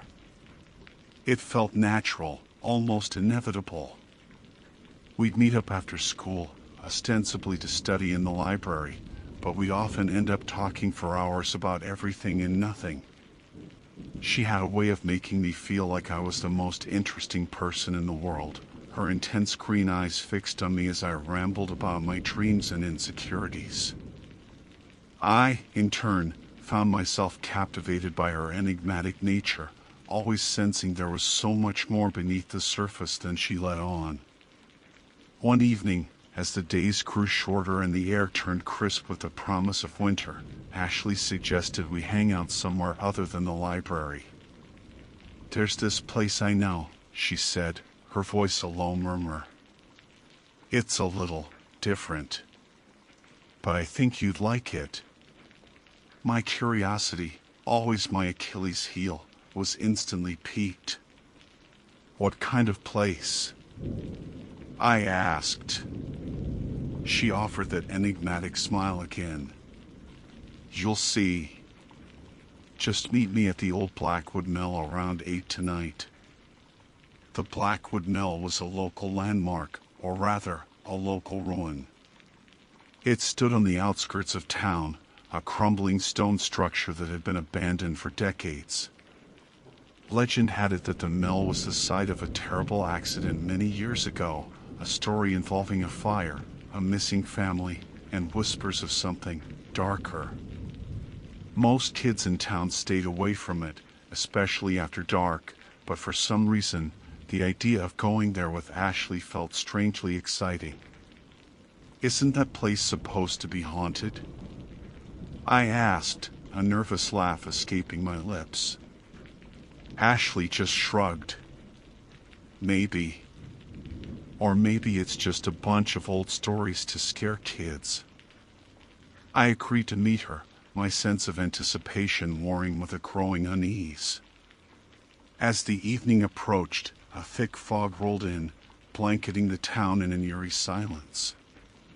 My parents were out for the night at some work function, so I told them I was going to a friend's house to study. The lie felt heavy in my stomach, adding to the strange premonition that something about tonight was different. The walk to the Blackwood Mill was unnerving. The fog swirled around me, distorting familiar shapes into menacing figures. Every rustle of leaves, every snap of a twig, sent a jolt of adrenaline through me. By the time I reached the mill, its silhouette looming against the misty sky, my nerves were frayed. Ashley was already there, standing by the crumbling stone wall that surrounded the property. She was dressed in a long, dark coat that seemed to swallow her figure in the gloom. As I approached, she turned, her green eyes glowing faintly in the dim light. "You made it," she said, her voice barely a whisper. "Yeah," I replied, trying to sound braver than I felt. "So, what's so special about this place?" She gestured towards a gap in the wall. "Come on. I want to show you something." Hesitantly, I followed her through the opening. The mill grounds were overgrown and desolate, the air thick with the smell of damp earth and decaying leaves. The mill itself stood before us, a hulking mass of crumbling stone and broken windows, its darkened interior like the gaping maw of some ancient beast. "Be careful where you step," Ashley warned, leading me towards the main entrance. The heavy wooden door hummed precariously on its hinges, creaking ominously as she pushed it open. The inside of the mill was even more unsettling than the outside. The air was heavy and stagnant, filled with the dust of ages and a faint, metallic odor I couldn't quite place. Moonlight filtered through the broken windows, casting long, distorted shadows that danced on the decaying machinery and piles of rubble. "This place is creepy," I said, my voice echoing in the vast emptiness. Ashley just smiled. "Isn't it beautiful?" She led me deeper into the mill, her footsteps barely making a sound on the debris-strewn floor. We passed rusting gears, broken belts, and what looked like remnants of old milling equipment, all shrouded in cobwebs and dust. The silence was broken only by the occasional creak of the old building settling and the soft whisper of the wind through the broken panes. "What exactly did you want to show me?" I asked, my unease growing with every step. Ashley stopped in the center of a large, open room. The moonlight streamed down from a gaping hole in the roof, illuminating a circular area on the floor. It looked like some kind of indentation, almost like a shallow pit. "This is where it happened," she said, her voice barely above a whisper. "The fire. The family." I felt a chill run down my spine, despite the relative coolness of the air. "What do you mean?" "They say the owner of the mill, a man named Silas Blackwood, went mad. He locked his wife and children in this room and set the whole place on fire." "That's just a story, right?" I asked, my heart beginning to pound in my chest. Ashley's green eyes seemed to glow in the moonlight, reflecting a strange, unsettling light. "Some stories are more real than others, Daniel." She then began to tell me the story of Silas Blackwood, her voice low and hypnotic. She spoke of his descent into madness, fueled by financial ruin and a growing paranoia. She described the night of the fire, the screams that echoed through the valley, and the subsequent disappearance of Silas himself. The way she told the story, with such vivid detail, made it feel less like a legend and more like a first-hand account. As she spoke, the air in the mill seemed to grow colder, the shadows deeper. I could have sworn I heard faint whispers on the wind, carried through the broken windows, though I couldn't make out any words. My skin prickled with goosebumps, and I found myself instinctively stepping closer to Ashley. Then, she did something that made my blood run cold. She knelt down by the circular indentation on the floor and reached into her coat pocket. She pulled out a small, intricately carved wooden box. "I found this," she said, her voice barely audible. "Hidden in the ruins of Silas Blackwood's house." She opened the box, revealing its contents. Inside lay a collection of small, bone-like objects, fingers, toes, teeth, arranged with disturbing precision. My stomach lurched, and I recoiled in horror. "What are those?" I gasped. Ashley picked up one of the finger bones, turning it over in her hand. "Souvenirs," she said, her eyes gleaming with an unsettling intensity. "Tokens of remembrance." I wanted to scream, to run as fast as I could from this terrifying place and this even more terrifying girl. But I was frozen, my mind struggling to comprehend what I was seeing. Then, Ashley looked up at me, her expression changing from unsettling to something far more predatory. "Don't you see, Daniel?" she whispered, her voice laced with a strange, seductive quality. "This place isn't just haunted by the past. It's still connected to it. And we can connect to it too." Before I could react, she reached out and grabbed my hand, her grip surprisingly strong. She pulled me down towards the circular indentation on the floor. "Tonight," she said, her voice now a low, guttural growl that sent shivers down my spine, "we're going to wake them up." That's when the whispers intensified, swirling around us like a malevolent wind. The shadows in the mill seemed to writhe and coalesce, taking on grotesque and terrifying shapes. And from the darkness beyond the broken windows, I thought I saw them, faint, flickering figures moving in the fog, their eyes burning with an unholy light.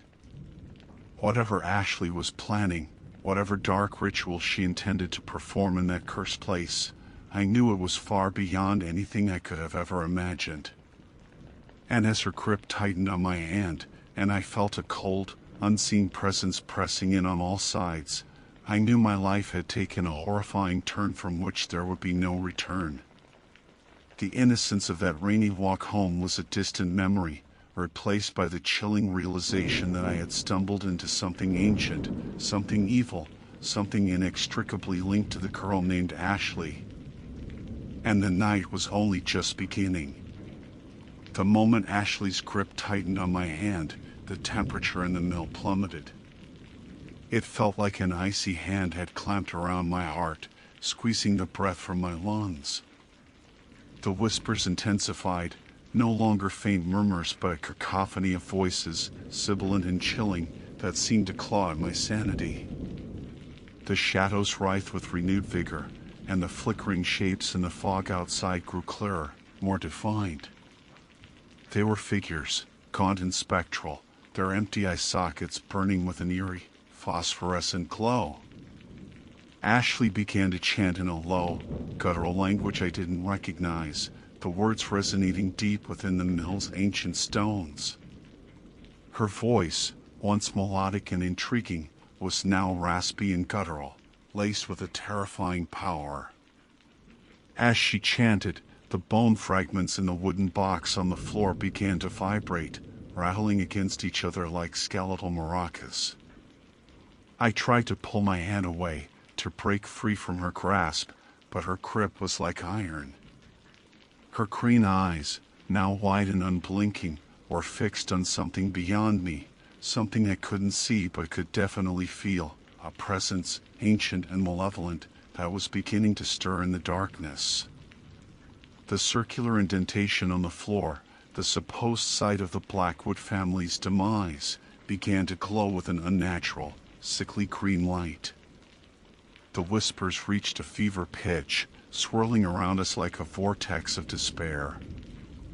I felt a cold, invisible hand brush against my cheek, and the metallic odor in the air intensified, now tinged with the unmistakable stench of decay.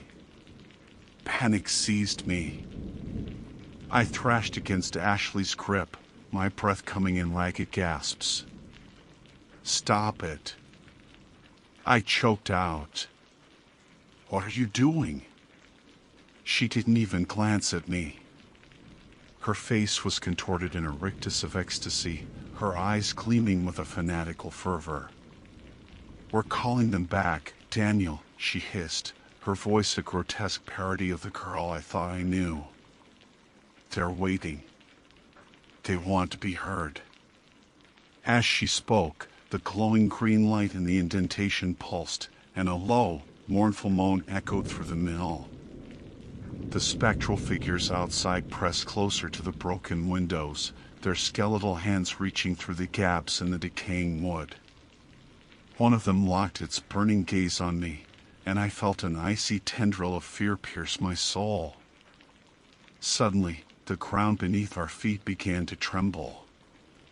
Dust and debris rained down from the crumbling ceiling.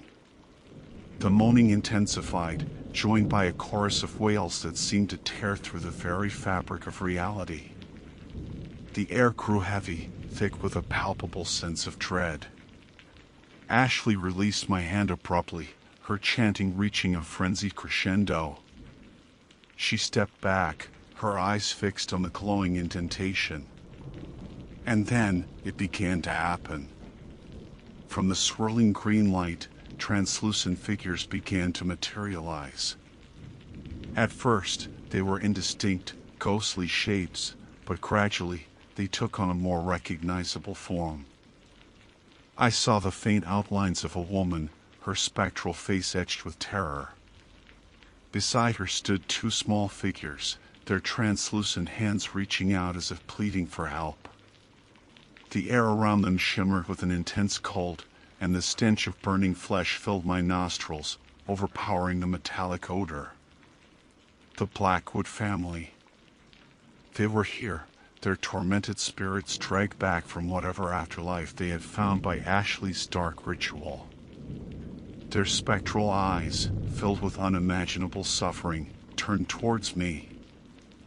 I wanted to look away, but I couldn't.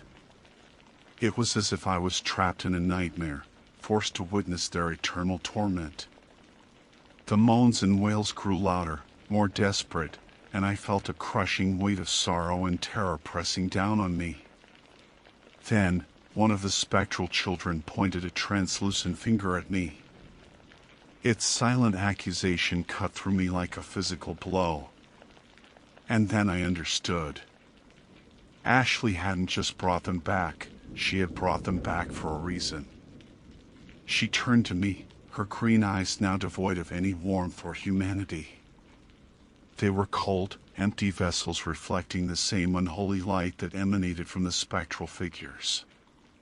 "They know, Daniel," she said, her voice a chilling whisper. "They know what you did." I stared at her, my mind reeling. What was she talking about? What had I done? I had never even heard of the Blackwood Mill before tonight. But the spectral figures were advancing now, their translucent forms gliding towards me. Their mournful eyes held an unbearable accusation, a silent condemnation that pierced through my denial. I felt a cold dread creep into my heart, a terrifying premonition that I was somehow connected to this tragedy, to this place of unimaginable suffering. "I don't understand," I stammered, backing away. "I didn't do anything."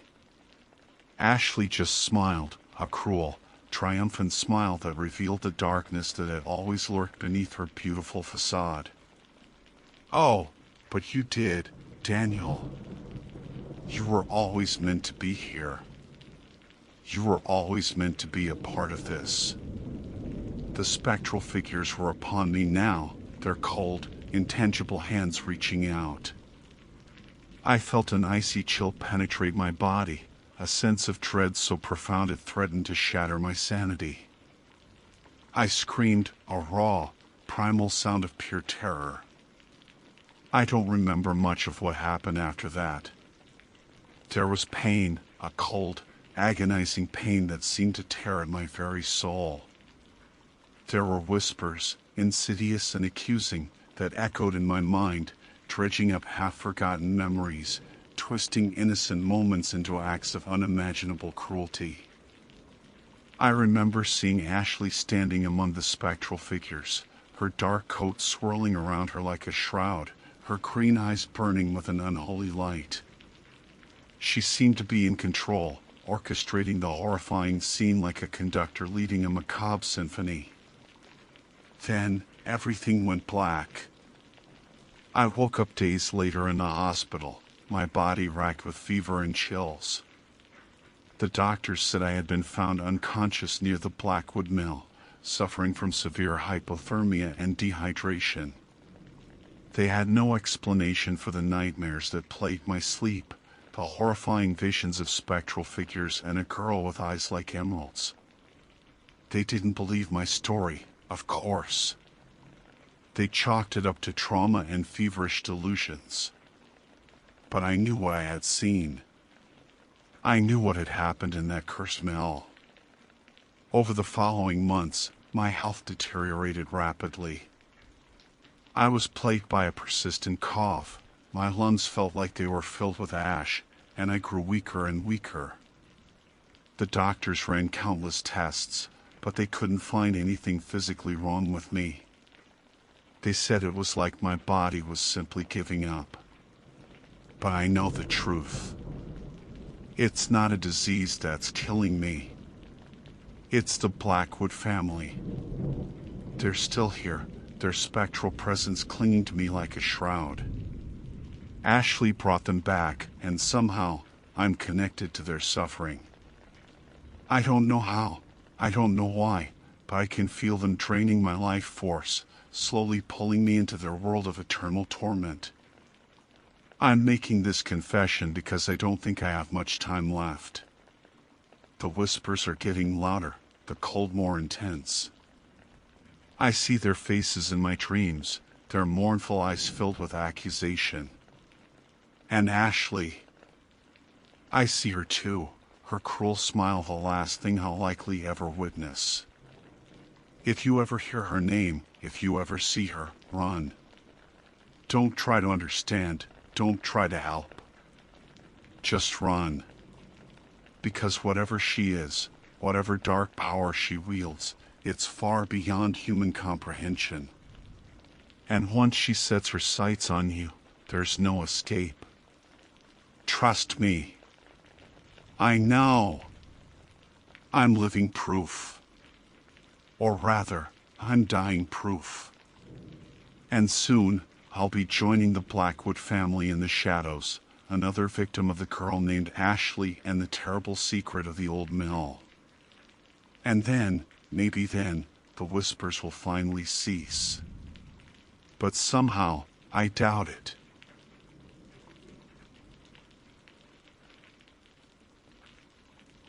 My name is Brandon. Or at least, that's the name I'll use here. On the parts of the internet where shadows pull deepest, I'm known by other handles, cryptic strings of characters that grant me access, notoriety, and a persistent, low-grade paranoia that clings to me like the stale air in this basement room. You could say I'm known. Maybe even infamous in certain circles. The kind of circles where knowing someone can get you server access, untraceable funds, or a visit from men in dark suits who don't knock. Let's just say I stepped on the wrong toes, dug too deep into the wrong corporate vaults, and now the real world isn't particularly welcoming. My wanted status isn't just some online badge of honor, it's a literal, multi-agency reality. Which is why I live down here, surrounded by humming servers, glowing monitors, and the constant, quiet dread of discovery. The dark web is my world now. Not the sensationalized crap you read about in the news, hitmen for hire, red rooms, mostly myths, by the way, but the real dark web. The hidden forums, the encrypted marketplaces, the bleeding-edge exploit repositories, the communities of like-minded phantoms hiding from the light. I thought I knew its every corner, every back alley, every hidden .onion address worth knowing. I'd mapped vast swathes of it, bypassed security that would make government agencies sweat, and traded information that could topple small nations. I was arrogant, maybe, confident in my mastery of this digital underworld. I thought I'd seen the worst of it, the weirdest of it. I was wrong. So very, very wrong. It started 3 nights ago. I was running deep scans on a particularly obscure network, looking for vulnerabilities, the usual routine.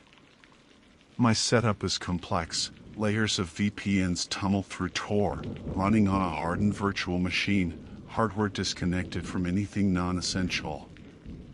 Paranoia is survival. Suddenly, amidst the scrolling lines of code and network traffic analysis on my primary monitor, a window flickered into existence. Not a browser pop-up, not an OS notification. This was different. It overlaid everything else, a simple, stark black rectangle with pulsing, faint gray text. No alert sounds, no flashing icons. Just silence and the appearance of this impossible window. My fingers froze over the keyboard. Every instinct screamed malware.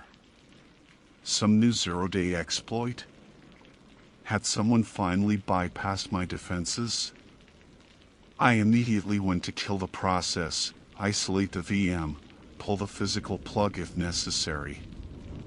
But the window wasn't tied to any running process I could identify. It seemed separate, ethereal. The text within the window resolved itself. It wasn't code. It wasn't a ransom note. It was a symbol, a complex, recursive fractal that seemed to writhe slightly, drawing the eye inwards, and beneath it, a single line of text. The labyrinth awaits those who seek the core. Below that, an onion address. But not like any I'd ever seen.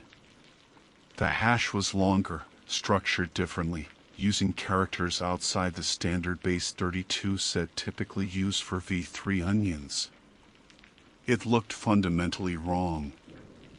My heart was hammering against my ribs. This wasn't standard procedure for any attack vector I knew. It felt targeted, personal. How did it get past my defenses? How did it know what to display? The phrase "seek the core" felt like a hook, baited specifically for someone like me, someone always pushing deeper. My first instinct was to wipe everything, burn the drives, vanish deeper. That's the sensible move for someone in my position. But another part of me, the part that got me into this mess in the first place, was buzzing with a dangerous, electrifying curiosity. An address I didn't recognize? A hidden layer beneath the dark web I thought I knew so well? It was like telling a mountaineer there's a peak taller than Everest, hidden behind a dimensional veil.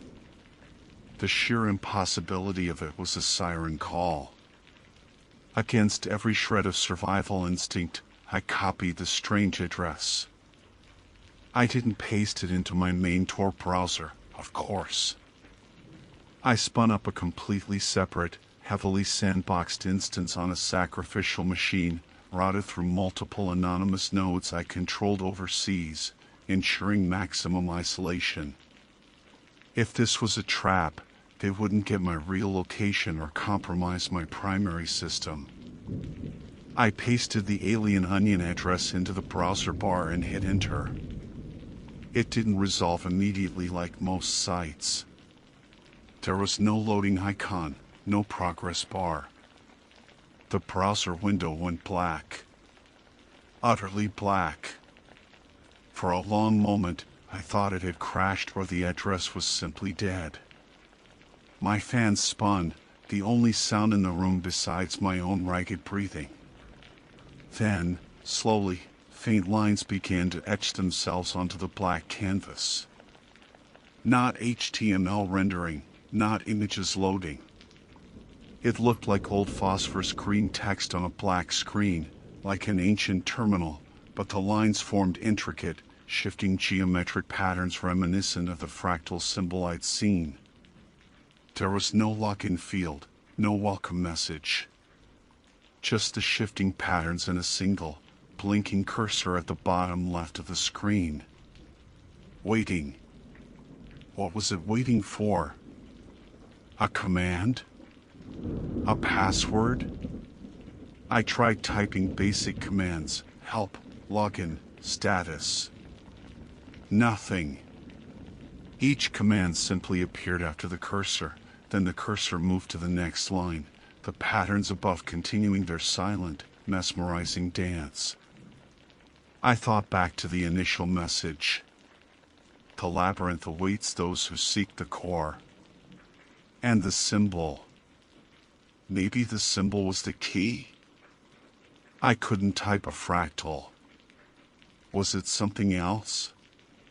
The invitation itself? How it arrived? My mind raced through cryptographic possibilities. Steganography? A hash derived from my system state when the message appeared. Then it hit me, the message window itself. It had appeared outside normal system constraints. Maybe the authentication wasn't something I typed, but something my system was.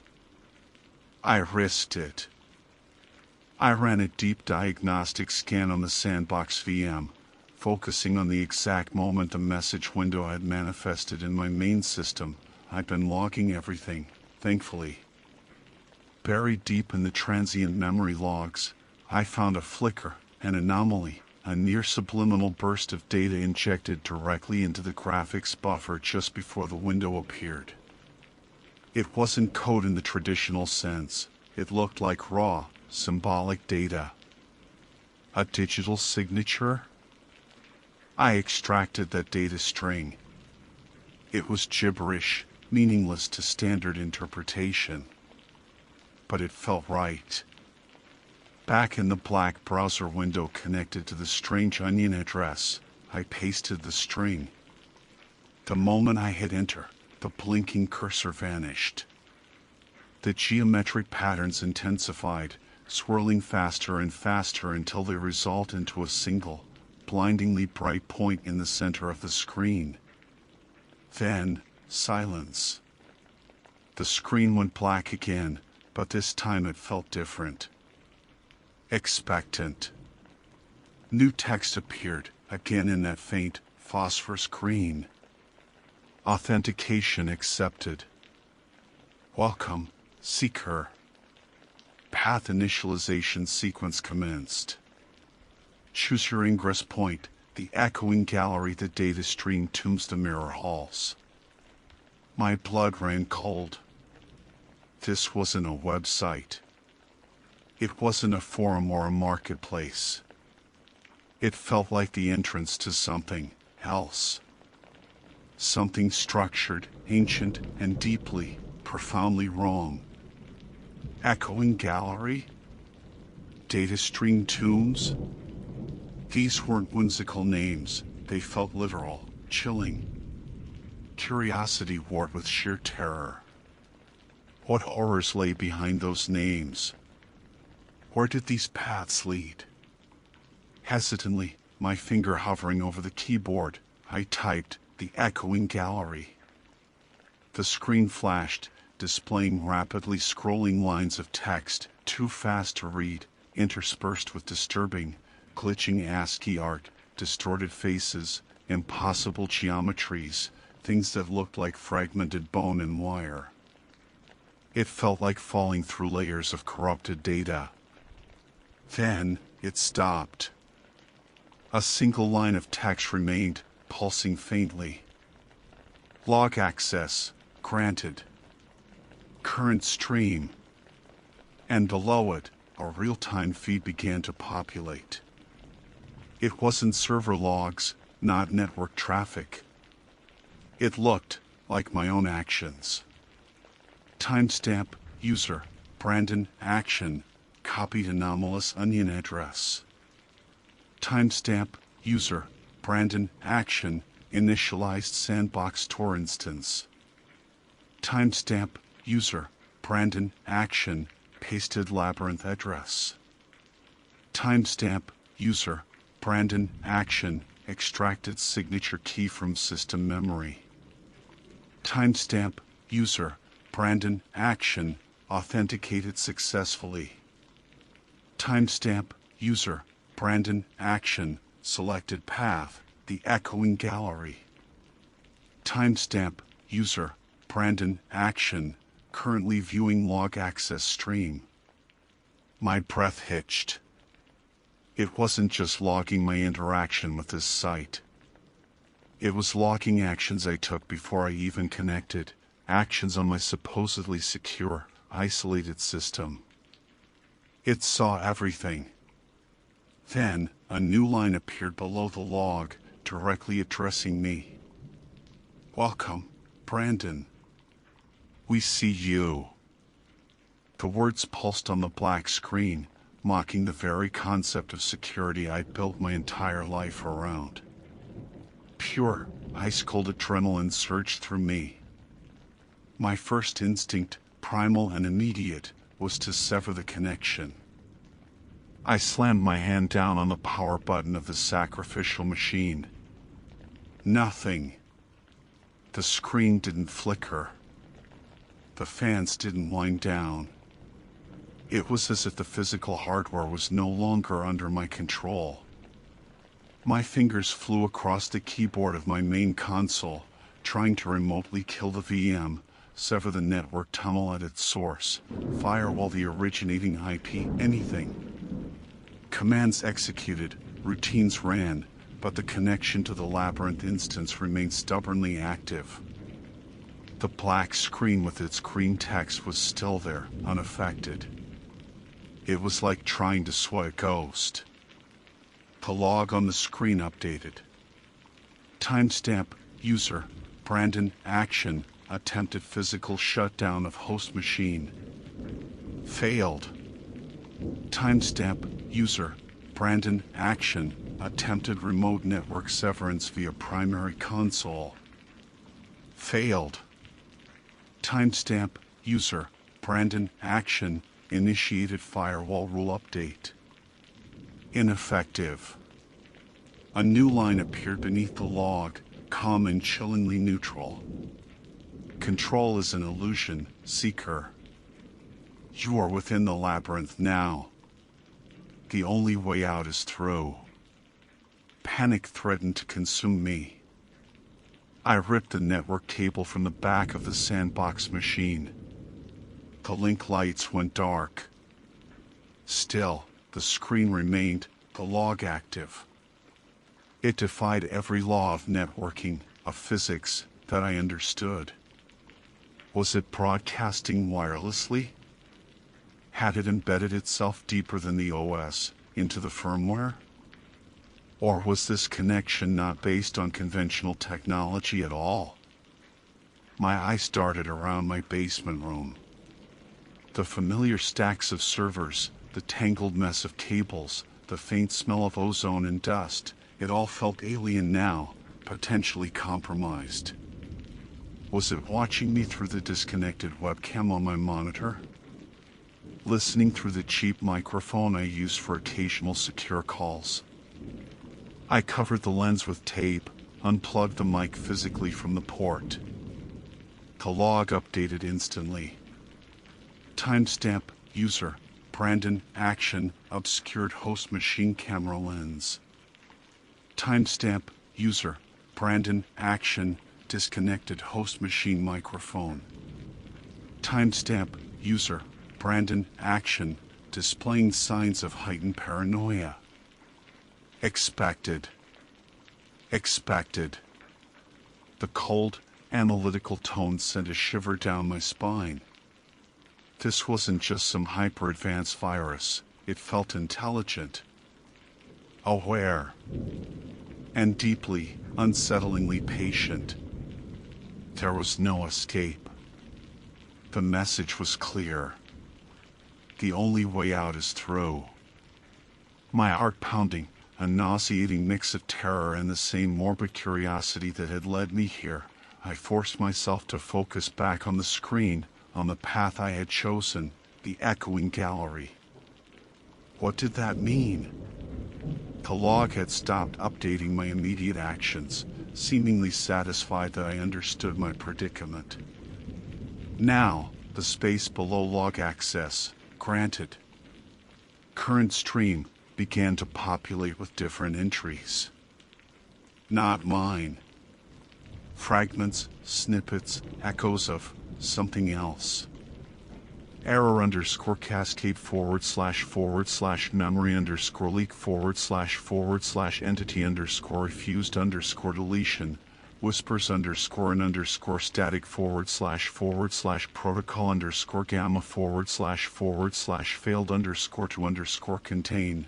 Seeker underscore ID underscore A7G3 / breach underscore detected / psyche underscore fragmentation underscore imminent. These weren't system logs in any standard format. They felt like corrupted data streams, desperate messages, system failures bleeding together. Interspersed with these cryptic lines were strings of text that seemed like personal logs or messages, decayed and broken. Can't get out. Walls are shifting. Saw my face in the code. It knows what I did. Project Nightingale. They shouldn't have. Don't trust the reflections. The mirrors show the truth. Get out. Seeker ID A7G3. Project Nightingale? Mirrors?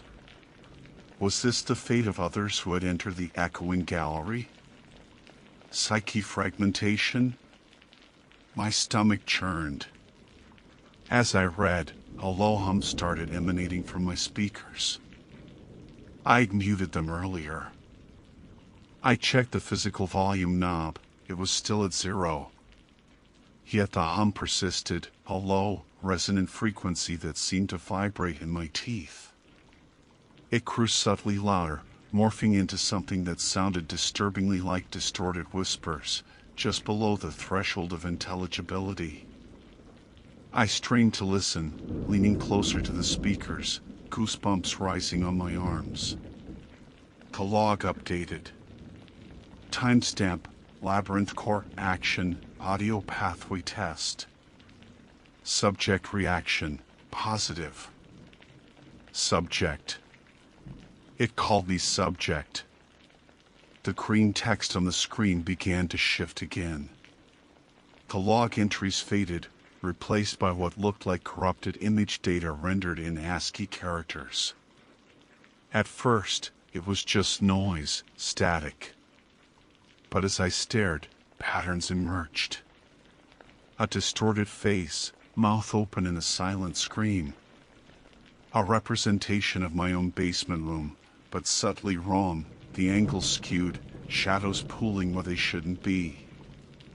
Then, chillingly, an image flickered into view that I recognized with a jolt of cold dread, the corporate logo of a financial institution I'd hacked years ago.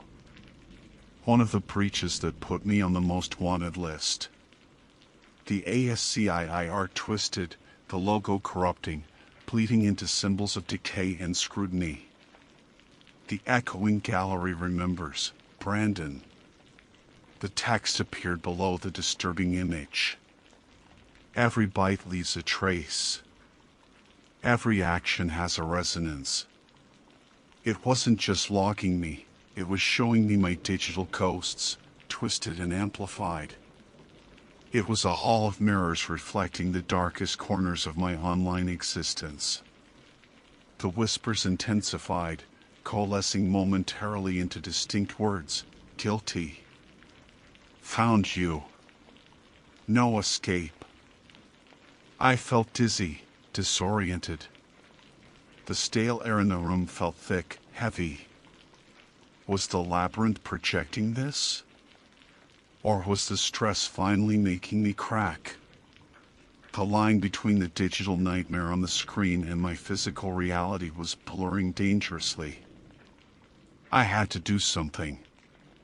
Sitting here, passively observing, felt like letting it win, letting it dissect me piece by piece. I looked back at the initial choice, the echoing gallery, the data stream tombs, the mirror halls. I was in the gallery. How did I navigate it? Was there an exit? Another path? Driven by a desperate need to regain some semblance of control, I typed a command, guessing at the structure, maps, Exit. The screen flickered. The ASCII image vanished. New text appeared. Navigation requires traversal. Echoes must be confronted. Presenting reflection point alpha. Below the text, a new log stream began. But this wasn't system data or fragmented messages. It was a coherent narrative log, dated several years prior. Seeker ID, Kestrel _9, entry log, 001 authentication confirmed. The labyrinth is real. Unbelievable. The rumors were true. Managed to bypass the initial authentication using a recursive signature exploit derived from the injection vector. Risky, but it worked. Path chosen, the echoing gallery. Seems fitting. Let's see what secrets are buried here. Kestrel _9? I knew that handle. A legendary figure from the old school hacking scene. Vanished without a trace about 5 years ago. People assumed he'd been caught, retired, or worse. He'd entered the labyrinth? Seeker ID, Kestrel _9, entry log, 005. This place, it sees everything. Found logs of my old ops, things I thought were wiped clean forever. It's showing them back to me, twisted. The whispers, think they're echoes of deleted data? Or something else? Feeling watched. Constantly. Seeker ID, Kestrel _9, entry log, 012. Try to map the gallery. It shifts. Paths change. Found fragments from others. Warnings.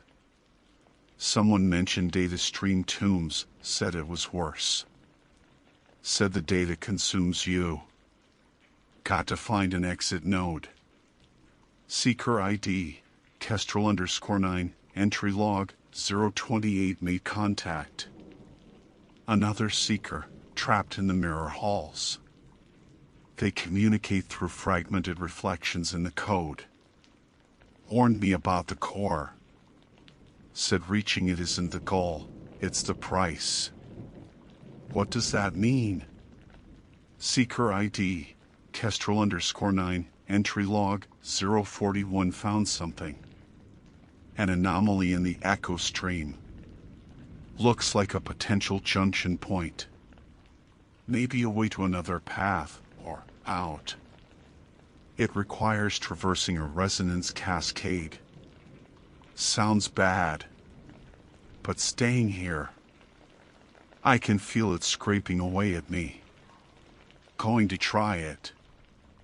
If this works, maybe I can leave a warning. Seeker ID, Kestrel _9, entry log, 042. It's not an exit. God, it's not an exit. The cascade, it doesn't just echo data, it echoes consciousness. I see fragments, others. Kestrel wasn't the first name I used. It knows. Jonathan? How does it know? It's pulling me apart. The whispers are so loud. Mirror halls. Tomb. The log ended abruptly. Mid-word. Mid-thought. Silence returned, heavier than before. Kestrel _9, a hacker I'd idolized, had been here. And he hadn't made it out. He'd been fragmented, consumed by this. Echoing gallery. Then, a new message appeared, just for me. Reflection point alpha complete. Kestrel _9's echo resonates with your own profile parameters. Proceed deeper into the gallery? Or attempt traversal via resonance cascade? Choose carefully, Brandon. Proceed deeper into the gallery? Or attempt traversal via resonance cascade? Choose carefully, Brandon. The choice hung there, pulsing faintly on the screen. Deeper into the echoing gallery felt like a slow, grinding erosion of self, being picked apart by my own digital ghosts and the fragmented despair of those who came before. Kestrel_9's final log entry was a horrifying testament to that path's end. The resonance cascade, however, Kestrel called it a potential junction point before it destroyed him. It was described as echoing consciousness. It killed him, yes, but was it inherently fatal, or did he just fail to withstand it? The arrogance that led me down here, the same trait that made me most wanted, whispered a dangerous thought. Maybe I can handle it. Maybe he made a mistake. Staying here felt like certain, slow annihilation. The cascade felt like a chance. A terrifying, potentially lethal chance, but a chance nonetheless to break out of this specific hell, even if it led to another. My fingers trembled as I typed the command, the green letters stark against the infinite black. Initiate resonance cascade. The response was instantaneous. The screen didn't just flicker, it exploded.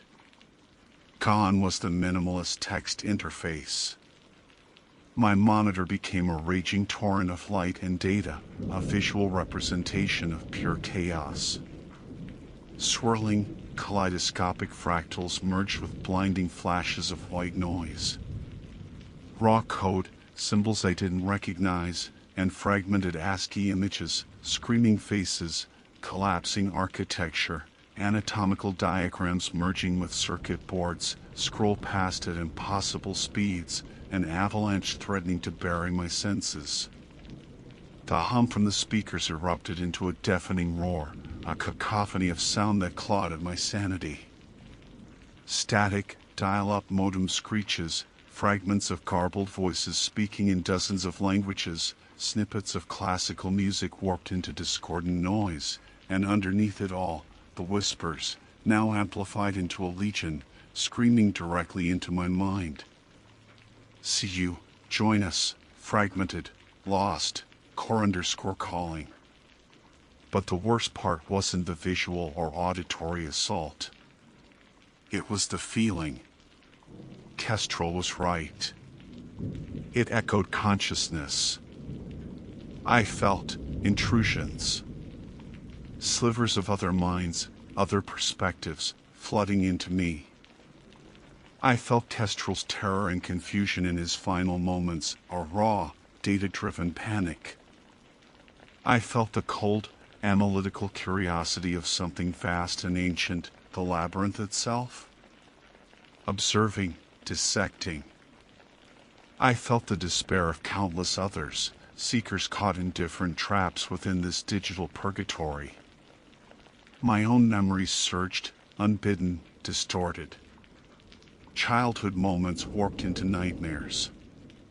The thrill of my first successful act twisted into an admission of guilt. Faces of people I'd known, betrayed, or endangered flashed before me, their eyes accusing. My sense of self began to fray, my thoughts tangling with the invasive fragments. Who am I? Brandon? Kestrel? Seeker_7G3? The name Jonathan echoed, Kestrel's real name? Mingling with my own. I squeezed my eyes shut, but the visual chaos was imprinted on my retinas, burning behind my eyelids. I clapped my hands over my ears, but the sound wasn't just external, it resonated within my skull. This was the psyche fragmentation. It was trying to pull me apart, dissolve me into the static. No! I wouldn't end like Kestrel. I fought back, focusing with every ounce of willpower I possessed. I clung to my name, Brandon. I pictured my basement room, the cold concrete floor, the hum of my servers. I anchored myself to tangible sensations, trying to build a firewall in my own mind against the overwhelming tide. I visualized my identity as a solid core, resisting the fragmentation, pushing back against the noise. It was agony, like holding back an ocean single-handedly. I felt pieces of myself shearing off, memories becoming momentarily inaccessible, thoughts stuttering. Just when I thought I couldn't hold on any longer, when the dissolution felt inevitable, the onslaught began to recede. The roar faded back to a hum, then silence. The visual chaos slowed, the blinding light dimmed. The feeling of invasive consciousness lessened, leaving behind a phantom itch in my brain, a disturbing echo of other minds. Slowly, shakily, I opened my eyes. The screen was no longer the raging storm. It was different again. The stark green on black was gone. Now, the interface seemed to be made of shimmering, liquid-like surfaces, reflecting distorted images. The text, when it appeared, crawled across these surfaces like quicksilver. I wasn't in the echoing gallery anymore. I had survived the cascade. I had traversed the junction. Traversal complete. Subject integrity, compromised, acceptable threshold. Welcome to the mirror halls, Brandon. Mirror halls. Just as Kestrel's contact had warned. I looked closer at the screen. The mirrors weren't reflecting me or my room. They reflected possibilities. Distorted code structures flickered within them. One mirror showed a glimpse of what looked like a server room, infinitely vast, constructed from bone and fiber optics. Another showed a shifting star map, but the constellations were made of network diagrams. And one, directly in the center, reflected me. But not quite. The reflection was pale, gaunt, its eyes holding a cold, ancient light that wasn't mine. It smiled, a slow, predatory curve of the lips. As I watched, horrified, its fingers tapped against the inside of the virtual glass, leaving trails of shimmering code. It raised a hand and mirrored my own movement as I recoiled.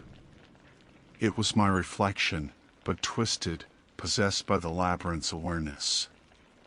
The mirrors show what is, what was, what could be, the quicksilver text flowed.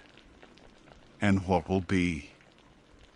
I felt fundamentally changed. The cascade had scraped something away inside me, left me raw, exposed. The phantom whispers persisted at the edge of my hearing. Flashes of Kestrel's fear, the labyrinth's coldness, still surfaced unexpectedly. I was compromised. But I was alive. And maybe, just maybe, closer to understanding, or closer to the end. What was the core? Why did the labyrinth trap seekers like this? Was it feeding? Learning? Or was it something even more alien? The reflection in the central mirror beckoned, its smile widening. It pointed towards a convergence point deeper within the mirrored interface, a place where all reflections seemed to meet in a blinding nexus of light and code. The core? I knew, with chilling certainty, that proceeding further meant risking complete absorption, becoming another echo, another reflection trapped in these digital halls forever. Kestrel's contact had warned, reaching the core isn't the goal, it's the price. The price of seeing, the price of knowing. Paid with your sanity, yourself. But turning back wasn't an option. The labyrinth didn't allow it. And some damaged part of me, scarred by the cascade but still burning with that initial, fatal curiosity, needed to see. My reflection watched, waiting. The whispers urged me on. I don't know if I can resist it. I feel it pulling me in. But before I go further, before the mirrors claim me completely, I found a glitch. A momentary weakness in the interface, a recursive reflection loop that seems to open a microfracture back to the networks I understand. Maybe left here intentionally? A final taunt? Or maybe a flaw the labyrinth hasn't purged? I don't have much time. The connection is unstable. I'm typing this out, encrypting it with everything I have left, routing it through layers I hope even the labyrinth can't immediately trace. I'm sending it to the only place I can think of where someone might believe it, where a warning might matter.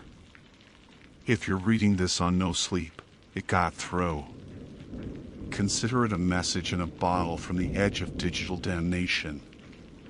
Don't seek the hidden places. Don't try to peel back the last layer. There are depths online that should remain undisturbed. Things that watch from the code. The labyrinth is real. It sees you. And it's waiting. My reflection is tapping impatiently now. The fracture is closing.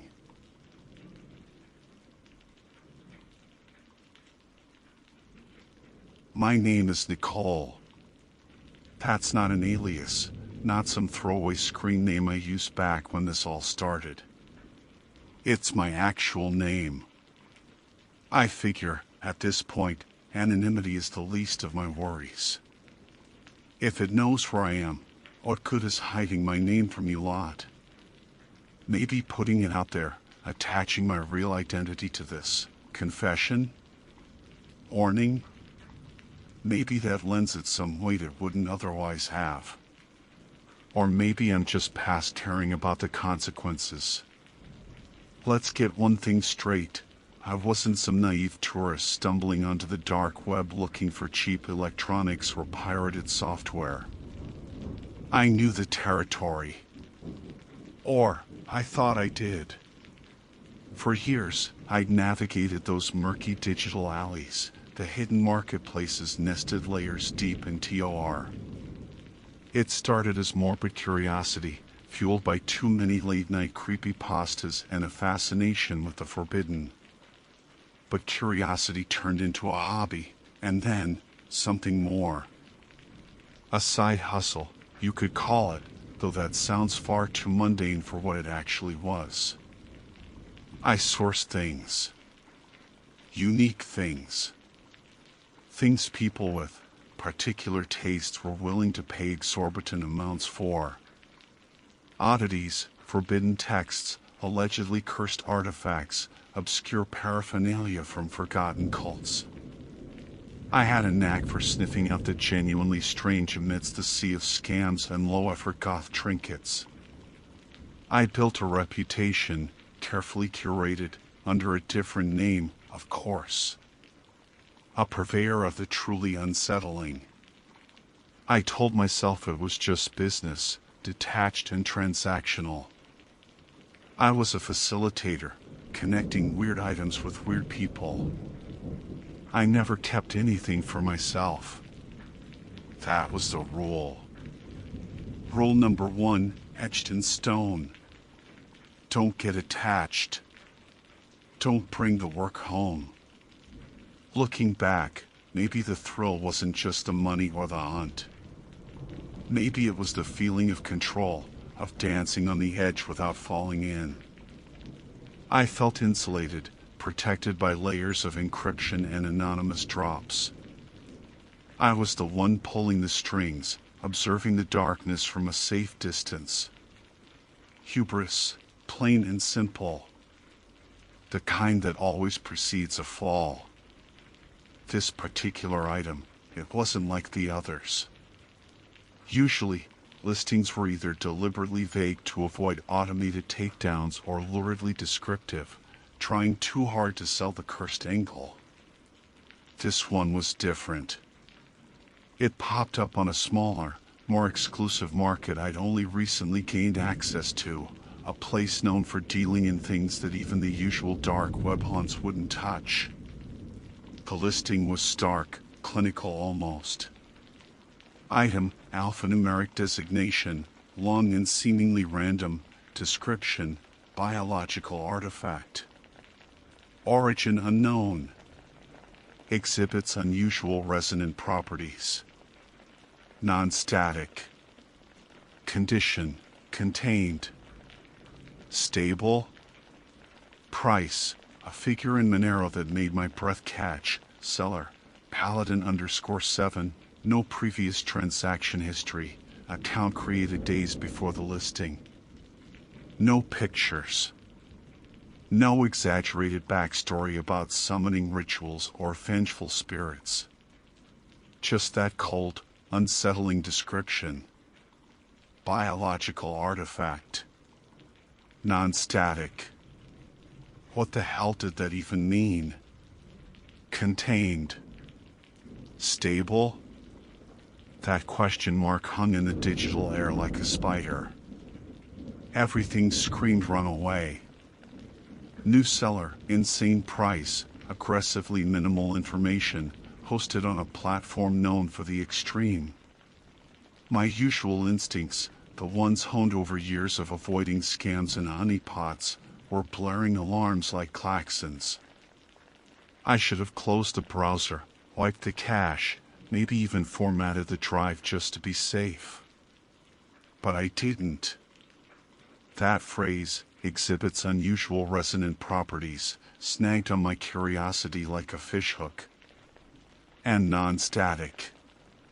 It hinted at something beyond just an inert object. Something active. The sheer audacity of the price suggested the seller either believed they had something truly extraordinary or was utterly delusional.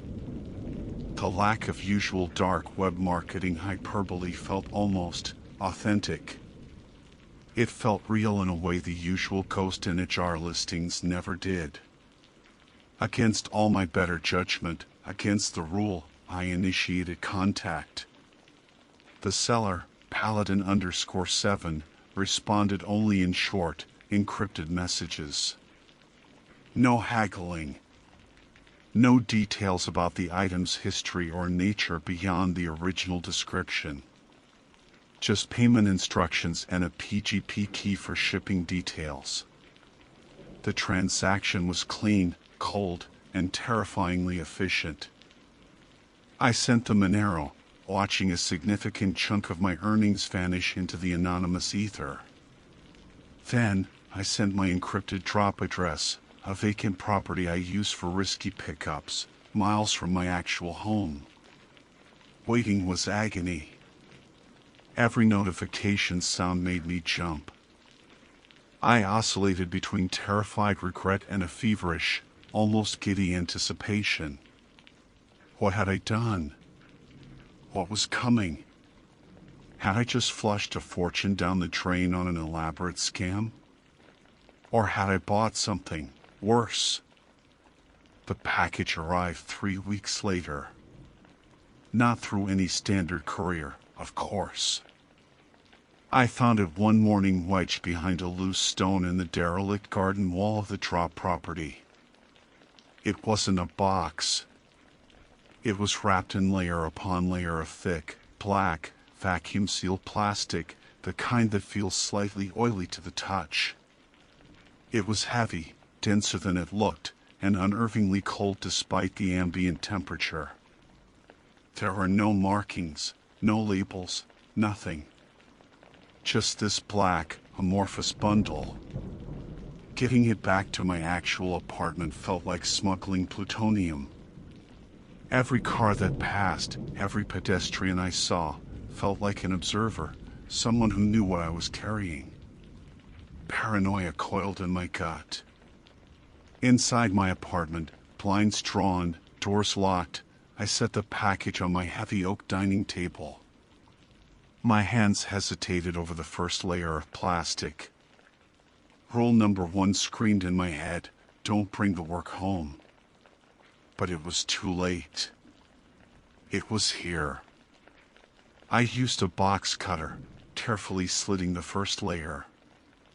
A faint, almost imperceptible smell escaped, something vaguely metallic and organic, like old blood and ozone. Layer after layer, the same black plastic. It felt like unwrapping a mummy.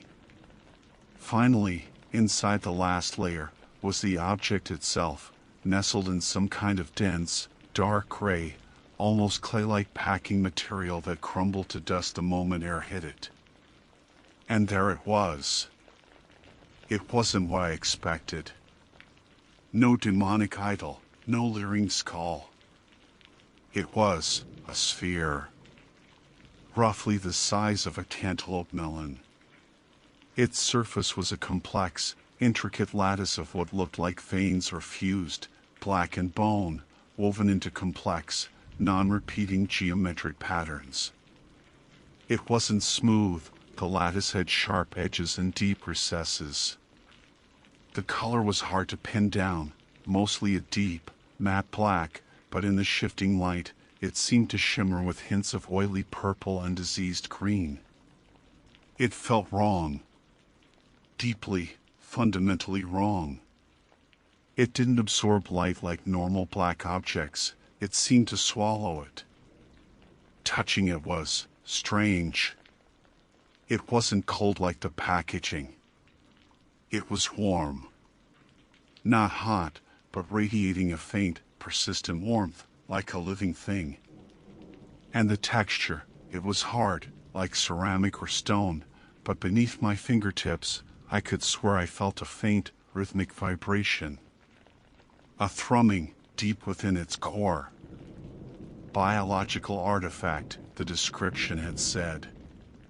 Holding it, feeling that faint warmth, that impossible pulse, I started to understand. Non-static. I set it down carefully on the table, the thrumming seeming to echo faintly through the wood. I felt dizzy, nauseous. The air in the room felt thick, heavy. I backed away, needing space, needing to think. What had I brought into my home?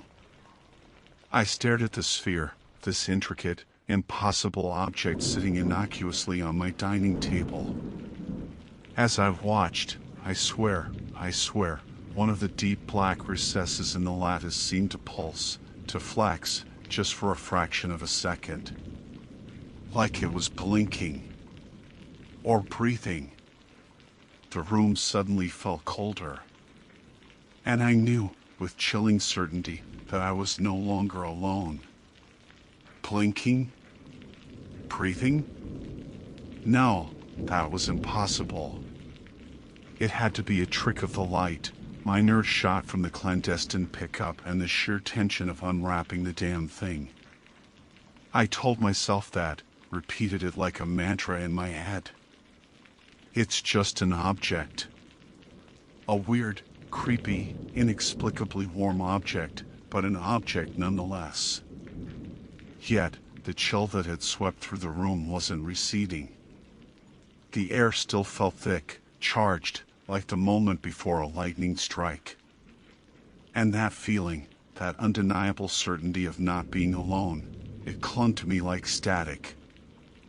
I couldn't just leave it sitting there on the dining table. It felt obscene, like leaving a corpse out in the open. My first instinct was containment. Get it out of sight. Maybe if I couldn't see it, the suffocating presence would lessen. I grabbed a sturdy, steel lockbox I normally use for sensitive documents. Ironic, I know. Carefully, using thick oven mitts because the thought of touching its weirdly warm, bone-like surface with my bare skin again made me recoil, I lifted the sphere. It felt heavier now, denser, resisting the movement ever so slightly. Or maybe that was just my fear making my hands shake. I placed it inside the lockbox, nestled it on the foam padding. The faint thrumming seemed to intensify within the confined space, a low, bass vibration I could feel through the metal sides. Snapping the lid shut and turning the key felt inadequate. Pointless, even. Like putting a blanket over a tiger. The lock clicked shut with a sound that felt pitifully small in the sudden quiet of the apartment.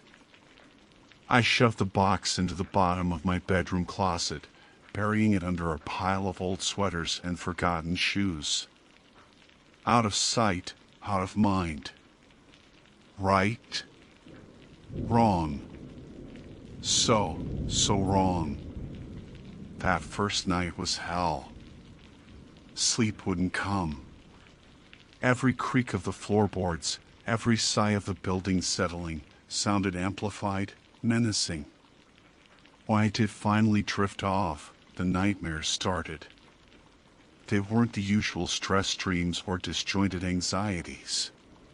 These were vivid, hyper-realistic, and always centered around the sphere.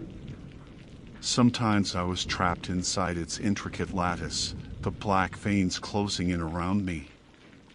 Other times, the sphere was huge, filling the sky, its low thrumming shaking the world apart.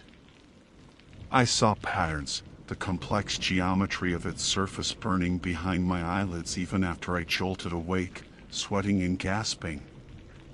The patterns seemed meaningful, like a language I couldn't comprehend but felt on a primal level. And the thrumming, even with the sphere locked away in another room, buried under layers of fabric and metal, I could still feel it. Or maybe hear it. It wasn't quite sound, more like a vibration in my bones, a pressure in my sinuses. It was worse at night, a constant, subliminal pulse under the silence. Sometimes, I'd wake up convinced it was right next to my bed, only to find nothing there but the oppressive darkness. Things started happening around the apartment. Small things, at first. My laptop would freeze, displaying only lines of garbled code that vaguely resembled the patterns on the sphere. Lights would flicker and die, even after I replaced the bulbs. I'd hear faint scratching sounds from inside the walls, particularly the wall adjoining the closet where the box was hidden. Whispers, too. Snatches of sound, like distorted voices just at the edge of hearing. I'd whip my head around, convinced someone had spoken, but there was never anyone there. Just a low, pervasive thrum. I tried to research it. God, did I try? I booted up my secure rig, triple-checked my VPN, and dove back into the depths where I'd found the listing. The marketplace was gone. Not just the listing, the entire hidden service address returned a connection error. Vanished without a trace. I searched for the seller, Paladin_7. Nothing. It was like they never existed. The alphanumeric designation from the listing? I ran it through every database I could access, ClearNet and Dark, esoteric forums, academic archives, leaked government files. Zero results. It was a ghost. An expensive, terrifying, possibly sentient ghost I had willingly paid to invite into my life. The isolation pressed in. Who could I tell? Hey, I bought this creepy orb off the dark web, and I think it's haunted. They'd lock me up. My usual contacts? The kind of people I dealt with weren't exactly the supportive type. They'd smell weakness, opportunity. They might even try to take the sphere for themselves, and the thought of this thing falling into anyone else's hands filled me with a paradoxical mix of terror and possessiveness. Because that was the other insidious change. The fear was real, gnawing and constant. But underneath it, something else was growing. A fascination. An obsession. Despite the nightmares, Despite the whispers and the chilling presence, I found myself drawn to the closet. I'd stand outside the door, listening, trying to discern the thrumming more clearly. After a week of sleepless nights and mounting paranoia, I couldn't stand it anymore. I needed to see it again. Needed to check on it. My hands trembled as I unlocked the closet, pulled away the sweaters. The lockbox felt cold now, unnaturally so. The thrumming was stronger here, vibrating up my arms as I fumbled with the key. I opened the lid. The sphere sat nestled in the foam, looking exactly as I'd left it. The matte black lattice seemed even darker, swallowing the dim light filtering into the closet. The warmth was gone. It felt inert, dormant. I reached out, hesitated, then touched its surface with a bare finger. Cold. Like polished stone. The thrumming I'd felt through the box was gone too. Relief washed over me, so potent it made me dizzy. It was just an object. Maybe it had some weird residual energy field that had dissipated. Maybe the warmth and vibration were some kind of chemical reaction with the air that had now stabilized. Maybe the nightmares and noises were just my stressed out mind playing tricks. I laughed, a shaky, breathless sound. I'd been spooked by a weird paperweight. I reached in to lift it out, maybe to examine it properly in the light, try to figure out what it was actually made of. The moment my fingers wrapped around it, two things happened simultaneously. First, an intense, searing cold shot up my arm, so painful it felt like frostbite forming instantly. I cried out, trying to pull my hand back, but my fingers wouldn't obey. They felt fused to the cold, intricate surface. Second, the sphere pulsed. Not with warmth, but with a blinding internal light. It flashed from within the lattice, a color I can't even describe, something violet-black, ultraviolet, a shade that felt intrinsically wrong. It flashed once, brightly, searing the image of the internal structure onto my retinas. And in that split second, illuminated from within, I saw it. The lattice wasn't just veins or bone. It was woven around something else. Suspended in the center, tangled in a black web, was something small, pale, and unmistakably organic. It looked horrifyingly like a fetus, malformed and ancient, its tiny, skeletal fingers intertwined with the lattice. Then the light vanished, the cold released my hand, and the sphere went dark and inert again, sitting innocently in its box. But the thrumming was back, stronger than ever, not just in the sphere, but inside me. It resonated in my chest, a low, sick pulse matching my own frantic heartbeat. It wasn't just alive. It was connected to something. Or maybe it was something. Something trapped. Something waiting. And I knew, looking down at my trembling hand, feeling that alien pulse inside me, that locking it away wouldn't work anymore. It had marked me. It knew me. And whatever was inside, whatever it wanted, it was just getting started. I stumbled back from the closet, clutching my hand. It wasn't just cold anymore. It felt numb, deadened, yet paradoxically, it also burned, an icy fire tracing the path where my fingers had touched the sphere. The image was seared into my mind, that pale, malformed shape tangled within the black lattice, the horrifyingly fetal outlines suspended in the unnatural, violet-black light. A biological artifact. Non-static. Contained. Stable? Oh God, that question mark felt like a physical blow now. The thrumming wasn't just in my chest anymore. It was everywhere. In my head, behind my eyes, vibrating through the floor, making my teeth ache. It felt like the sphere had implanted a piece of itself within me, a resonant frequency tuning my body to its own alien rhythm. Sleep became impossible. When exhaustion finally claimed me for brief, fractured moments, the nightmares were worse than ever. I wasn't just observing the sphere. I was in it, looking out through the lattice, feeling a terrifying, ancient coldness, and a hunger. A vast, gnawing emptiness that wanted something. My thoughts grew erratic. Sometimes, flickers of alien geometry, the patterns from the sphere's surface, would overlay my vision. Other times, waves of emotion washed over me that felt distinctly other, crushing loneliness, incandescent rage, a cold, calculating patience that terrified me more than anything. The whispers weren't just at the edge of hearing anymore. They slithered directly into my thoughts, formless but suggestive, urging me towards the closet, towards the lockbox. Closer. Let us see. Let us feel. I knew I couldn't live like this.